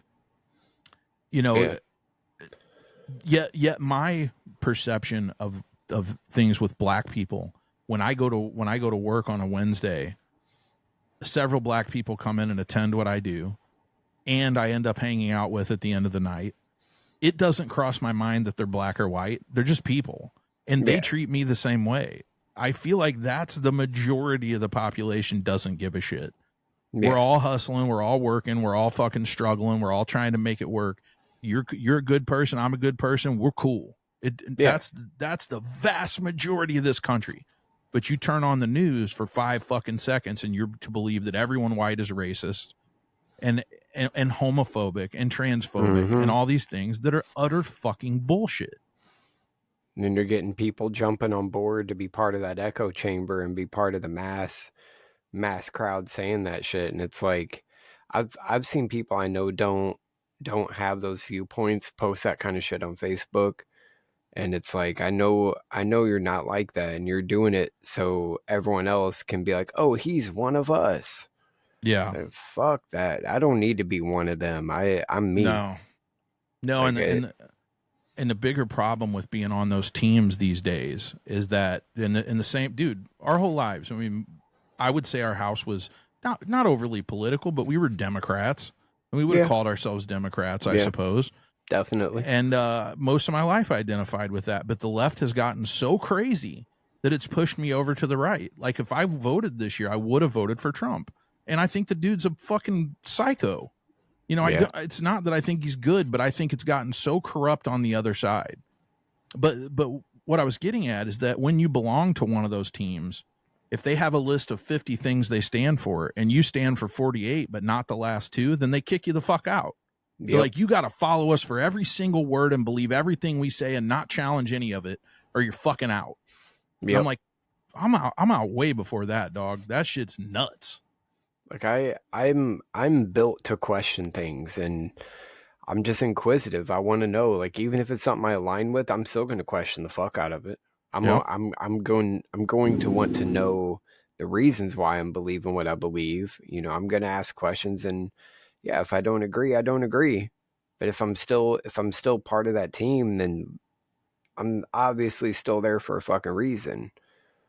And yeah, I was the same kind of way. Like I'd say I'm more I don't even want to say I'm leaning more Republican now, but it's just it's such a clusterfuck anymore that I'm like, both sides are fucked. I agree with some on one end, I agree with some on the other, and they're all fucking dirtbags. Let's start with, why do we only have two fucking choices, dude? How stupid. Yeah. You know, before we had internet, before we had TV, radio, all these ways to communicate, sure, I get it. It was, you had to simplify it so that they could print it in the paper, or have a guy on a horse riding through town and going, big election coming up, or whatever. You know, like, clearly they can't name off 15 people. But nowadays, like, yeah, dude, we should have a list of fucking 15 different parties that are running, and we should be able to vote. Like, Yeah. it's an absolute joke that it's two. Fucking makes no sense. I would say I'm pretty dead center, and I can fluctuate left and right depending. And right now I'm fluctuated to the right, but I'm pretty much a libertarian in a sense, because I also am not that. I'm not like super deep. You know, like I couldn't sit and tell you what a libertarian means, but a lot of their values I tend to agree with: smaller government, personal freedom, like things along those lines.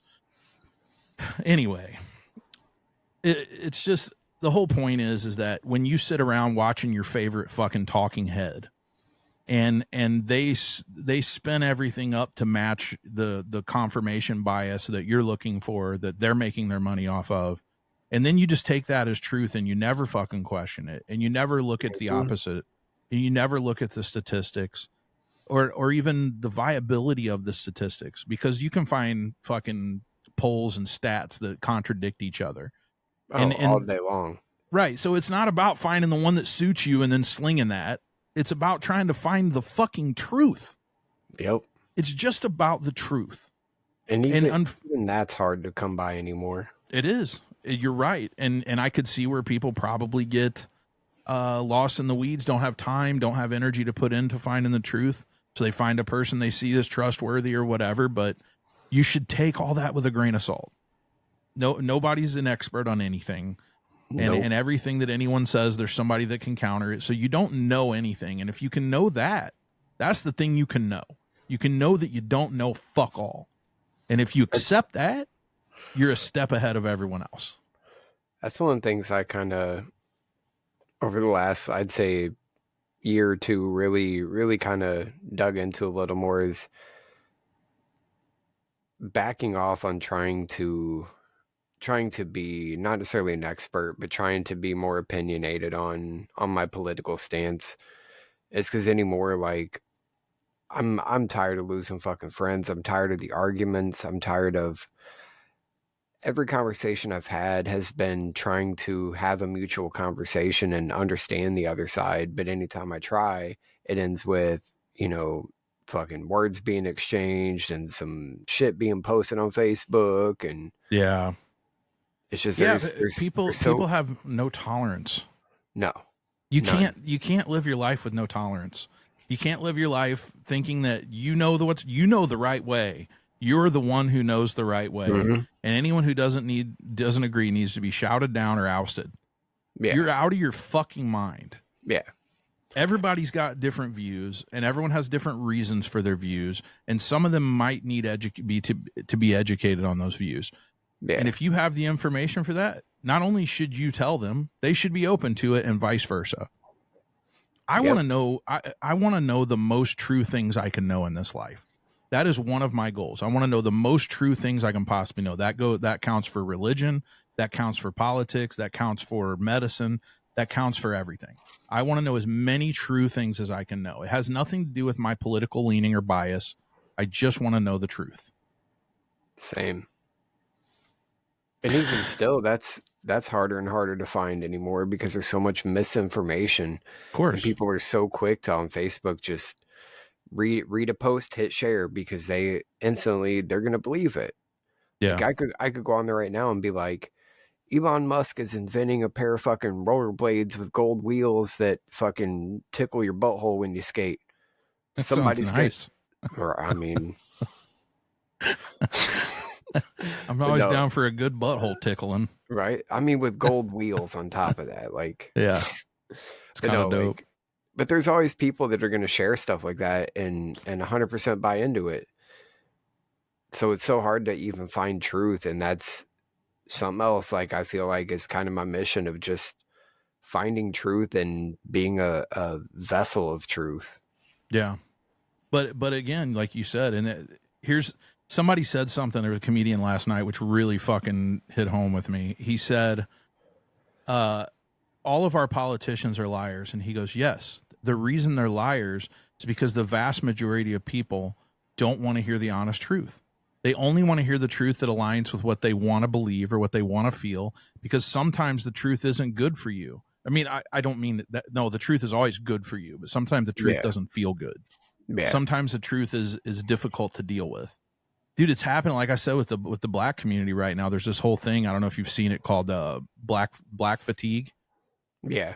And it's like blowing up in the black community, which I love, again, because I feel like white people have been looking in the mirror and being embarrassed about our past for long enough.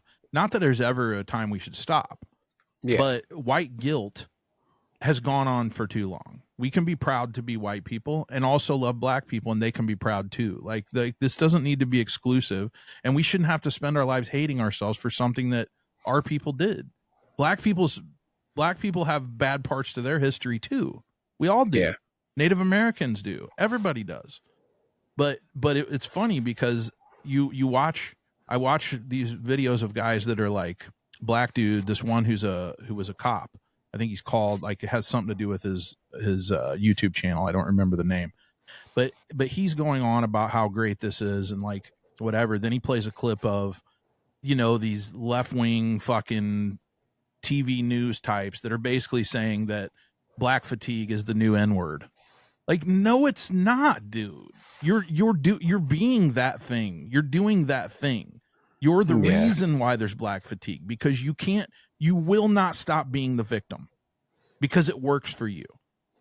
And you don't want the truth. You want to stay in the victim mentality and continue to play the fucking race card. And you don't like that it's not fitting. So instead of going, well, I disagree, whatever, now you're calling them racist. Now you're saying they're racist for saying that.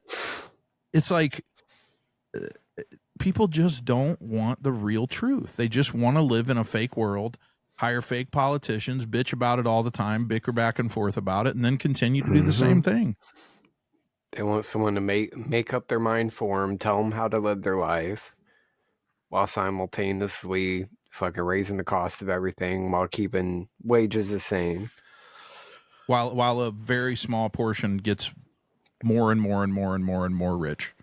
It's unsustainable. There's simply no way. I mean, how do you, I can't, dude, most people can barely afford groceries and rent. Like most people. What do you, I don't know many people that are wealthy, like that are very, very few. And even the ones that are better off, they're still fucking struggling as well. So where does it all end? Because we know that crime goes up when poverty goes up. So more people are going to drift into poverty. More people are going to commit crime. Streets are going to get worse. Shit's going to continue to get worse. And I don't know what the solution is. I don't know. I don't believe it's socialism because I don't trust our government. I don't trust our government with more money. I think that's why. I think it's why they're being so divisive on so many topics, to keep us from uniting as civilians, as a populace. 100%. Because if we were to realize like we are actually all together in this, and we're not as divided as they're making us out to be, like we'd be fucking dangerous. Which we're not. We're not as divided as they make you believe. No. Dude, I sat down with my buddy Calvin and Tony and another black dude that's a friend of theirs. 3 black dudes and me talking about black and white issues. And we disagreed on shit and we talked through it and everybody came to an understanding and everything was cool. That's what happens. That's what happens in real life with real people. It's nothing like that the picture that they're painting. Same with Republicans or Democrats. I've definitely had my share of people, especially on socials, who say horrible things and cut you down, and there's no way that anything could be different from what they believe. But I've also had conversations with people that are in the same boat as me where they go, I don't know, man. Both sides are fucked. Mm-hmm. Because that's the reality. That's the truth. That's where I'm at. It's so hard to want to support either side when either side is being so hateful and hurtful, and just it's all about like what kind of dirt you can drag up on the other party and what kind of, hateful shit you can spew at them for supporting that side. Yep. And then it's all the end to their means. The last thing that they're trying to achieve is just financial wealth and gain. Yep. Like they're not there to be, they're not the people that really care. They're not the people that really want to change the world or make the world a better place or make everything run smoothly. They're literally there for their own selfish reasons, and we keep sticking them back in the fucking place. We have all these people in this country, and how many of us want to create a better place for us? But yet, how many of us actually end up in a position where we can make that change?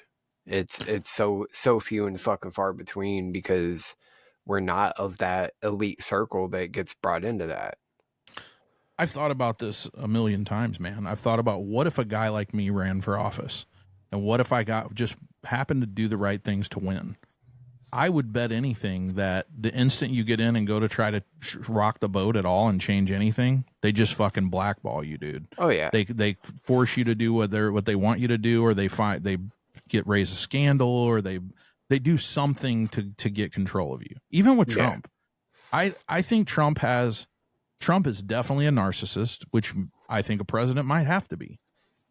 And Biden's also a narcissist, that being said, I'm sure on some level he's trying to help out some of his fucking other rich people.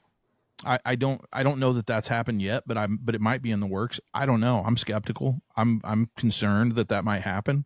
But I do actually believe that of all the politicians, he does kind of care about America. I do believe at his heart that he really does want to go out being one of the most famous presidents for doing something good for the country. Yeah. And he's not, but he's also not a lifelong politician. Yeah.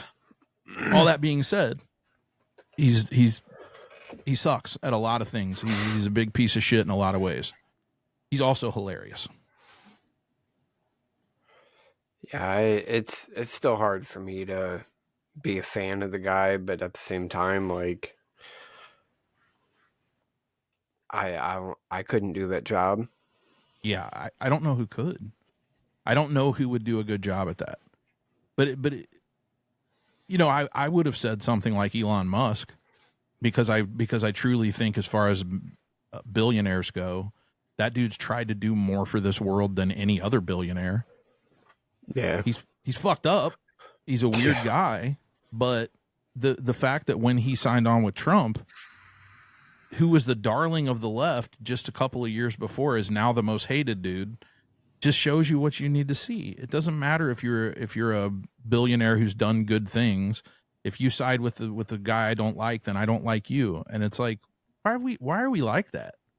I can tell you that in my whole entire life, every president that's been in, both left and right, which I've liked some on both sides. I thought Obama was okay, but then looking back, he did a lot of fucked up shit. I would have voted for him again. All that being said, every president, there's maybe 40% of shit you like and 60% you don't. That's pretty much everyone. That's Trump, that's Biden, that's Obama, that's Bush, that's Clinton. Like, that's just how it is. I don't see the reason to be so angry with one another about it. That's what else kills me is whenever these elections come up, people act like we're going to find somebody that's just going to be the cure-all. Yeah. It's like nobody's going to come in and just make this shit better. It's going to continue to be fucked up. It's going to continue to get worse. The system's designed for that. We're a consumer-based economy that is not sustainable. So even that, like, we can't exist as a country on this system, but it's a system that we will continue to run on. It was never meant to manage 350 million people. No, not at all. It's a lot of people. I walked in, I was like, wow, that's a lot of people. Dude, I do think Trump has the timing of a comic. He says a lot of fucking dumb shit, but he can be funny. Some of the shit he pops off with is he's quick. Yeah. It's just what always drove me crazy when I hated him, and I don't love him. I wouldn't even say I like him. I just don't hate him like I used to hate him. The funny part of that is seeing it from both perspectives. Is not only I got to see the way that the things that I was believing the first time was a lot of propaganda. And now on this side, I see the propaganda coming in for what a great fucking guy is. And they're both full of shit. Because he's neither. He's not the worst president in the world, and he's not the best. He's just a fucking guy who's going to do some shit that's probably going to work well. And he's going to do some shit that's going to fucking suck. Like, that's just what it is. And it's going to happen again in 4 years when they vote someone else in. Yep. It's been every president has been doing great things and fucking everything up simultaneously. And, you know, they're even still with like some of the, not to knock the stuff he's done that's been good, but, you know, you'll see stuff like there's stuff that other presidents started to put in motion years ago that Trump finally finalized. Well, they just credit Trump for it. They're like, he did it. And it's like, okay, this has been in the works for years before he was even in the picture. So it's and that happens both ways, because then you look at shit like the economy and how bad it was before Trump came into office, and now he's 120 days in probably or something like that, and the economy hasn't really gotten better, but it hasn't really gotten worse. But all the liberals going on the internet going how Trump's ruined their life because of the economy. It's like, it's not that simple, dude. None of it is. Yeah, it's hard to know what shit to attribute to Trump or what shit to attribute to the Biden's 4 years, or we could still be dealing with ramifications of shit that happened when Obama was in office or Trump the first time. This shit takes a long time to change. I mean, so it's like there could be even shit from fucking the Clinton era that we're still seeing that we don't know. Oh, for sure. There's definitely shit from Reagan. There's definitely shit, negative things that we have on that still bother us with Reagan. So that's the thing about it, is if people could step back from their party, fucking take off the goddamn jersey and the foam finger for a minute and realize that it's all fucked, and you should be involved and you should care, but open your mind a little bit. Stop hating one side or the other, including the people that vote for them. Let's have the conversations about shit. They say don't talk about politics and religion, and I feel like that's the thing we should be talking about. Yep. Sure, it's tough, dude. It's difficult, but let's talk about it. There's no way to have a mutual understanding unless those conversations are had. But it takes both people being willing to have that mutual conversation on the understanding of it being just there to be able to relate to one another and not have such ignorance about each viewpoint. Yeah. Because so many people I see, they're and I'm all for, people with religion, politics, all that, like, believe whatever the fuck you want. But at least know what the other side's about. At least know what the other options are and what they stand for and what they mean. Instead of just being like, well, this is what I believe, fuck everything else. Right. No, if you're a person like me and I say, hey, look, I was so happy when Biden won. I couldn't have been more happy. I couldn't have hated Trump more. I didn't block. I unfriended. No, I didn't even unfriend. I unfollowed Mom on Facebook because she was a Trumper. Like, I couldn't handle it. I couldn't handle the post. So like I was definitely on the other side. And then to see what happened with Biden and to see all the corruption with the left and all the cancel culture shit and all of that, it pushed me the other way. But I'll be called a Nazi. Like, certain people will call me a Nazi. I didn't kill 6 million Jews or have any hand in that, nor would I have any hand in that. You know what I'm saying? That's silly. That's silly. The conversation should go, oh, really? Well, what made you change your mind? And we should talk. Yeah. Like it doesn't, I'm not a Nazi. I'm not your enemy. I might change. I might in 3 years, I might race to the fucking polls in order to vote for the guy that's running for Democrat. I don't know. and I don't understand the tribe mentality of that.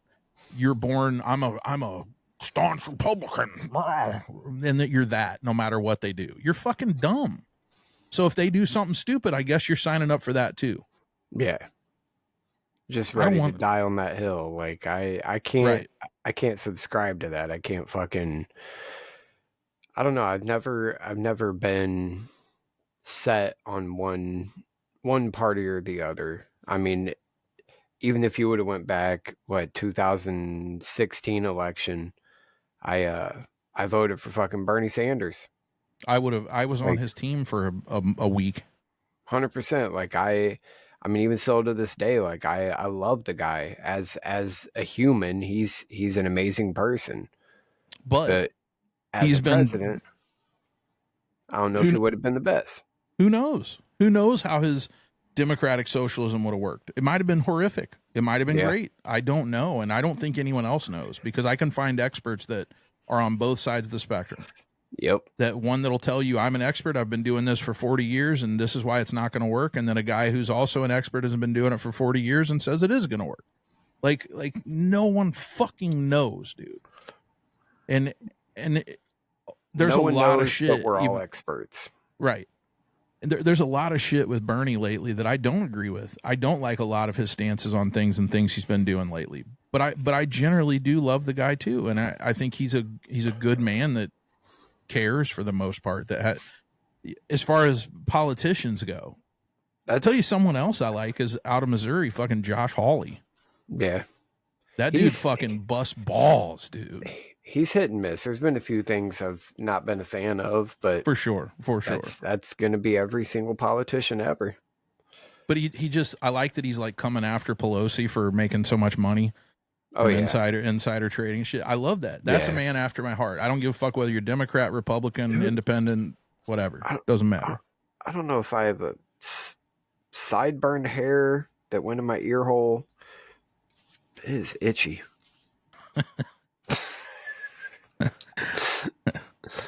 Anyway, I can't. It's so weird. I can't wear a headset on both ears. It bothers me. I generally don't like gaming. I don't, but in the studio I do. Weird. Anyway, all this shit. The point is, I think we got to wrap this up. But the overarching thing is, man, no one's got the answer. We all have little bits and pieces of answers, and maybe the thing that you don't agree with is the answer for it to be better. We all just generally want the same thing. We want to be prosperous. We want to be safe. You know, we want to have as much freedom as possible. Like, I think for the most part, most people agree and want the same shit. So let's come together and start talking about that within reason and not be fucking assholes to one another. Yeah. Somebody like that doesn't. We all just want to be seen, heard, and understood. Like, right.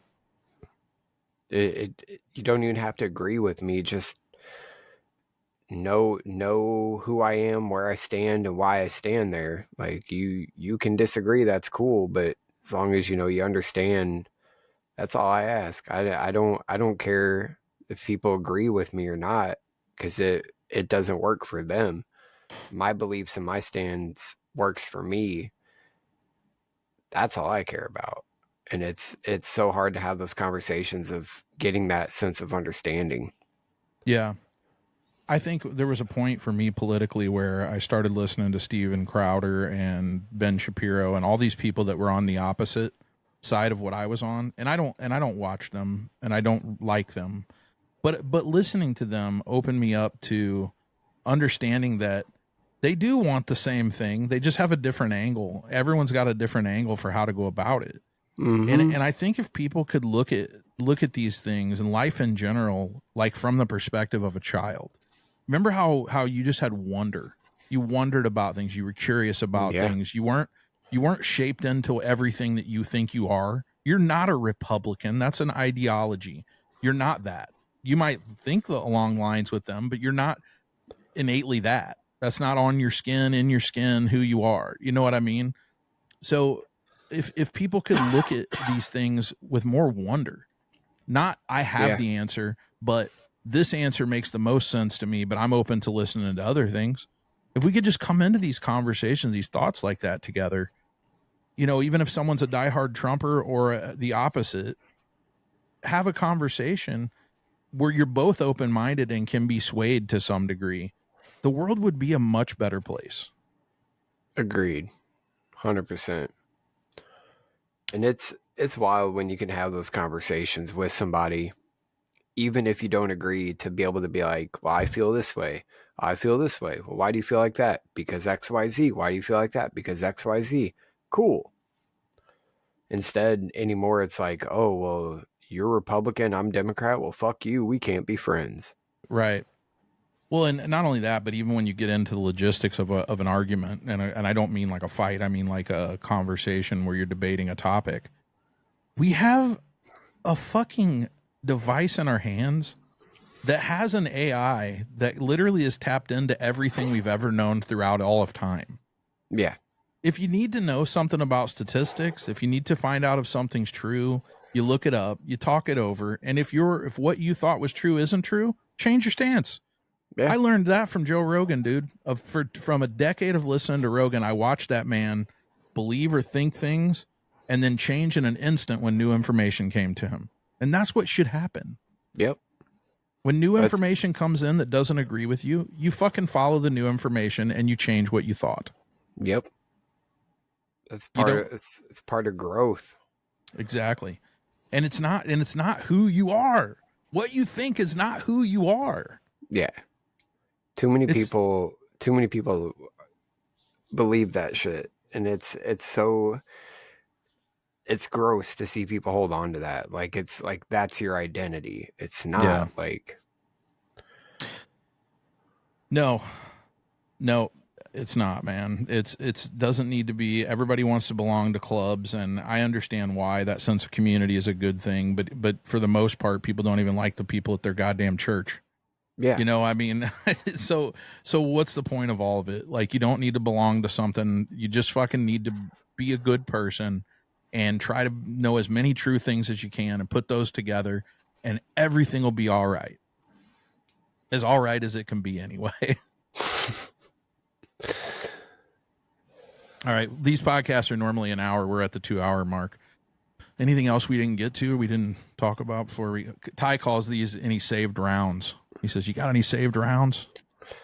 I mean, no, I mean, it's pretty much it, man. Just, I mean, I'm sure, you know, I'll be back on here. We'll have more discussions in the future. For sure. More or less kind of introducing myself and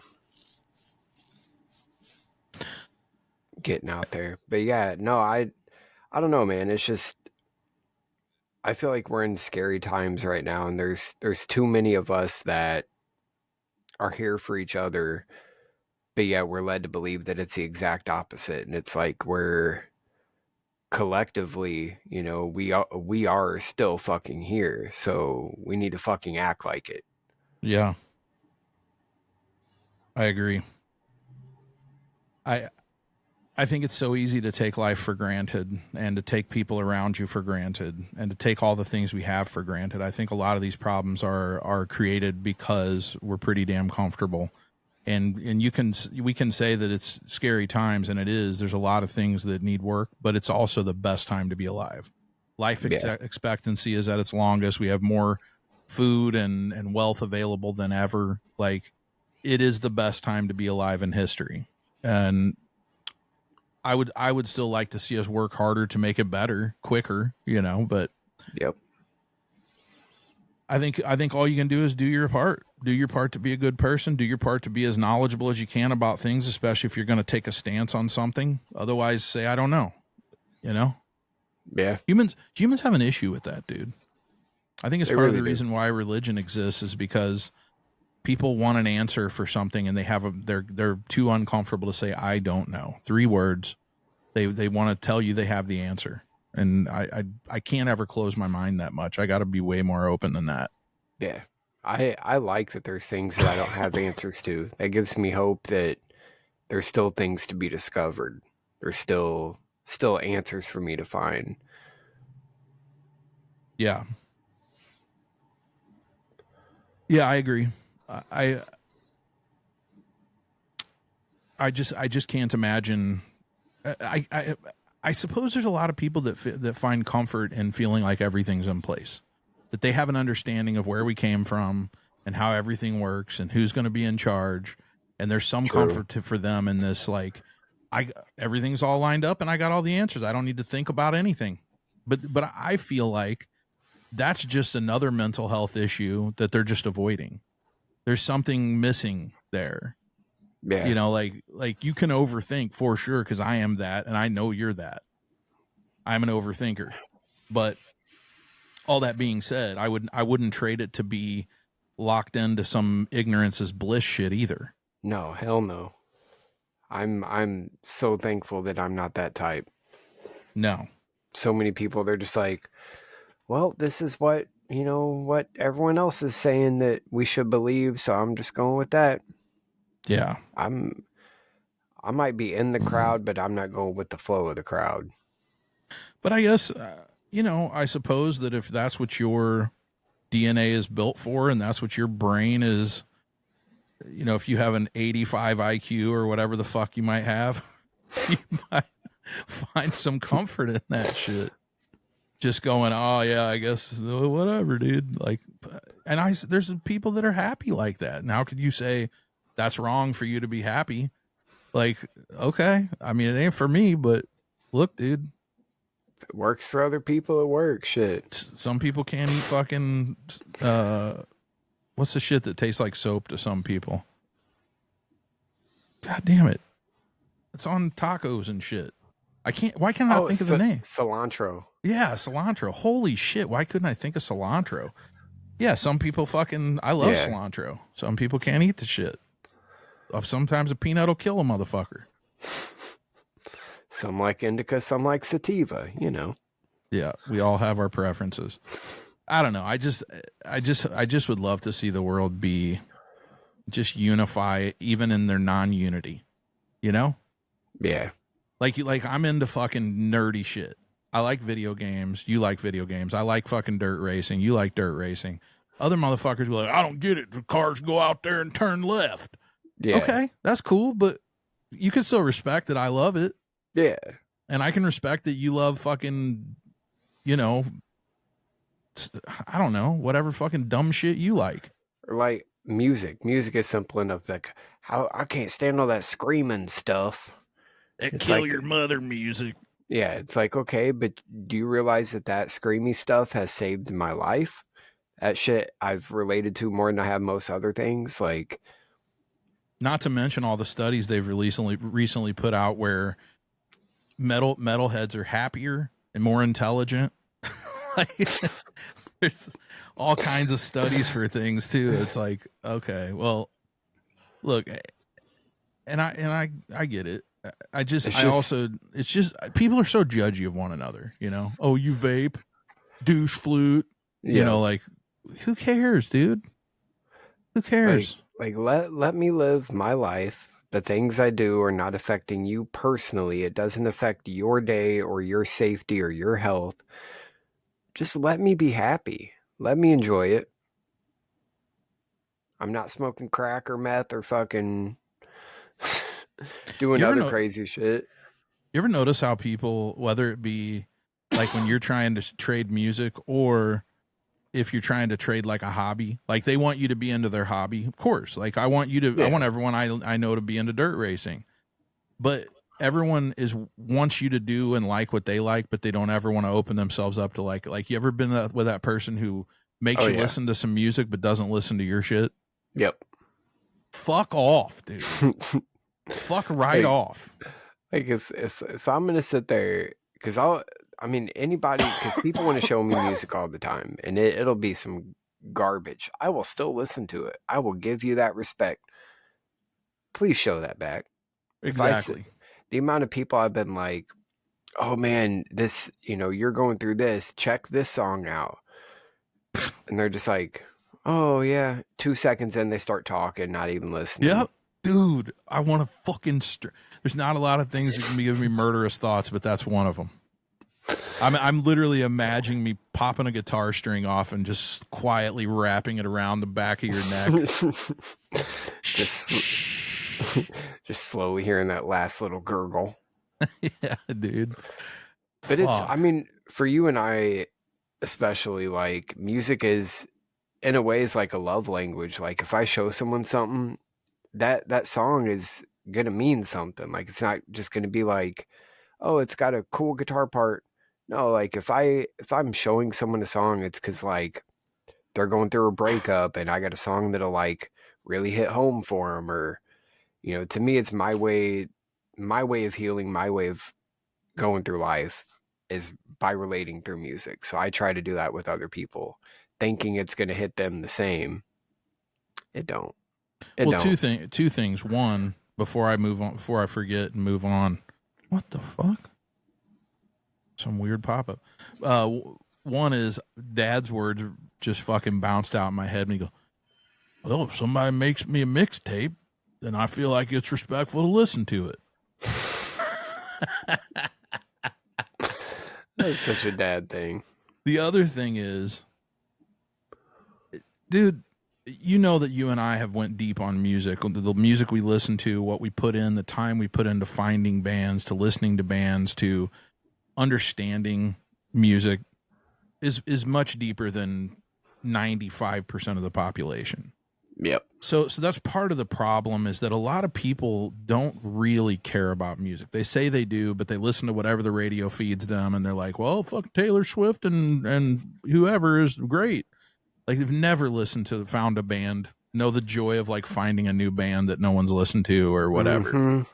So I think that's part of it, is that I found that a lot of the people that I know that I try to share music with, just they want to love music, but they just don't go below the surface. That's why when you go to a bar and play music like I have, everyone asks for Sweet Caroline, because they have no depth to their connection with music. So I think that's part of the issue. They want that old familiar one they've heard 9,000 times. They don't have to learn. Right. Thing that pisses me off though with that is that, especially with other musicians, but in general, is hearing people say, well, there ain't been no good music since blah blah blah. Fuck right off, dude. You were getting laid and relevant back then, and now you're not, and you don't put any time into what you listen to or search for it, and you expect these fucking idiots on the radio to hand you whatever the fuck it is you think is going to be good music. It's all over the place. I found a whole slew of new bands yesterday. I can't believe I just said slew. I found a whole bunch of new bands the other day. There are awesome, brand new bands. Isn't it frustrating, though, when you find a new band and you're like, oh, they've been out for 6 years? Yes. Dude, the song Jenny by Nothing More. No, is that it? What's the other one that sounds like that? It's not Nothing More. It's the dudes that have the big scorpion tail instrument. You know what I'm talking about. I think it is Nothing More. Okay. I heard the song Jenny, and I was like, oh my God, this song is fucking awesome. And it was 7 years old. I'm like, fuck. But like I feel like disrespected when that happens. I'm like, why didn't anyone tell me? Yeah. Like someone definitely didn't put the cover on their TPS report. No, it's because no one we know listens to good music, I guess. They just all listen to the same fucking... Dude, but even shit like when I lived in Bonne Terre and I worked at Hub's Pub, I was listening to Wheeler Walker. Always playing them, talking about them, telling people about them. Yeah, cool. And then a year later, I walk in there and the dude's blown up, and it's every second song on the fucking jukebox. I'm like, you fucking twats. Which I do regularly bump one of his songs, even though mostly I don't listen to that kind of stuff. I love him. He's fucking awesome. It's fucking brilliant. But fuck this job. Dude, that dude, some of the best just song titles alone. And don't get it twisted. I absolutely love my job, but there's nothing better than when you had a shit day at work and the customers have been bad. Pop that on, bro. I'm good. I'm good. He's got some of my favorite song titles. If my dick is up, why am I so down? Of course, classics like Sit on My Face, Eating Pussy and Kicking Ass. Which one of you queers are going to suck my dick? Which is, I played in a gay bar one night. It was fucking fantastic. That's amazing. He's got so many. Stick your finger in my butt. It just shows like you don't have to put out like the most thought-provoking things. Like you just got to put out decent quality, decent sounding, catchy shit, and The music's anybody, good.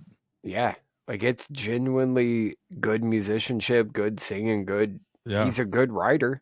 It's just silly shit he writes about. You know, the funniest thing that I found listening to him is that as you're listening to the song, you know where he's going. You hear the rhyme setting up, and you know exactly what word he's going to end on. Yep. And instead of being like, that's predictable, you can't wait. And when he hits it, it's satisfying, dude. It's the flip to most music. It's not the same with just typical music. You just it's like, dude, oh fuck, he just said whatever, and it's going to rhyme with face or what. You're like, I know exactly where it's headed. Let's see how he gets there. Says something, he says the word sock, and you're like, I know where this is going. Yeah, dude. That's wild. All right, man. Well, it's been fun. I can't believe we got 2 hours into the thing. We did an hour and a half with Ted, which is crazy because we've been cutting them pretty short at an hour. But I just didn't feel like giving a fuck about the time. Yeah. I mean, I could probably do another 2 hours. Yeah. All the shit we could talk about. But yeah, for real, dude. We could have went down an entire music rabbit hole. We didn't even talk about racing. That could have been a whole fucking episode. I mean, and I say I'll come back. We'll do a racing one. We'll do a music one. We'll do one dive deep into the gaming, the fucking mental health. Yeah, dude. Right on, man. Well, I love you. I'm glad that you got to come on. Appreciate it, man. Glad I finally got to come on here. We've tried to get this happening for a hot fucking minute, and one thing or another always happens, as it does. But got anything you want to plug before we split? Just my own selfish fucking plug. I'm all over YouTube, Facebook, Instagram, TikTok, Twitch. Bud Tender Jake. Buy the merch. Hell yeah. I trying to do some content creation, a little education on cannabis and all those things. There's a lot of uneducated people, a lot of misinformation, and especially with all these weird little pop-up shops popping up, I want to be able to educate people on the proper legal things in the cannabis market. So you ever need some info, want to see me play Fortnite horribly, come holler at me. On that note, thank you guys so much for tuning in. Like, share, subscribe. Word of mouth is huge too. Anybody you can get to watch it, every single person that we get on is important to us. If you know anybody going through shit, or even anyone wants to be on the show to tell your story, we're down. Just hit me up, slide into my DMs if you know what I mean. And we're glad you're still fucking here.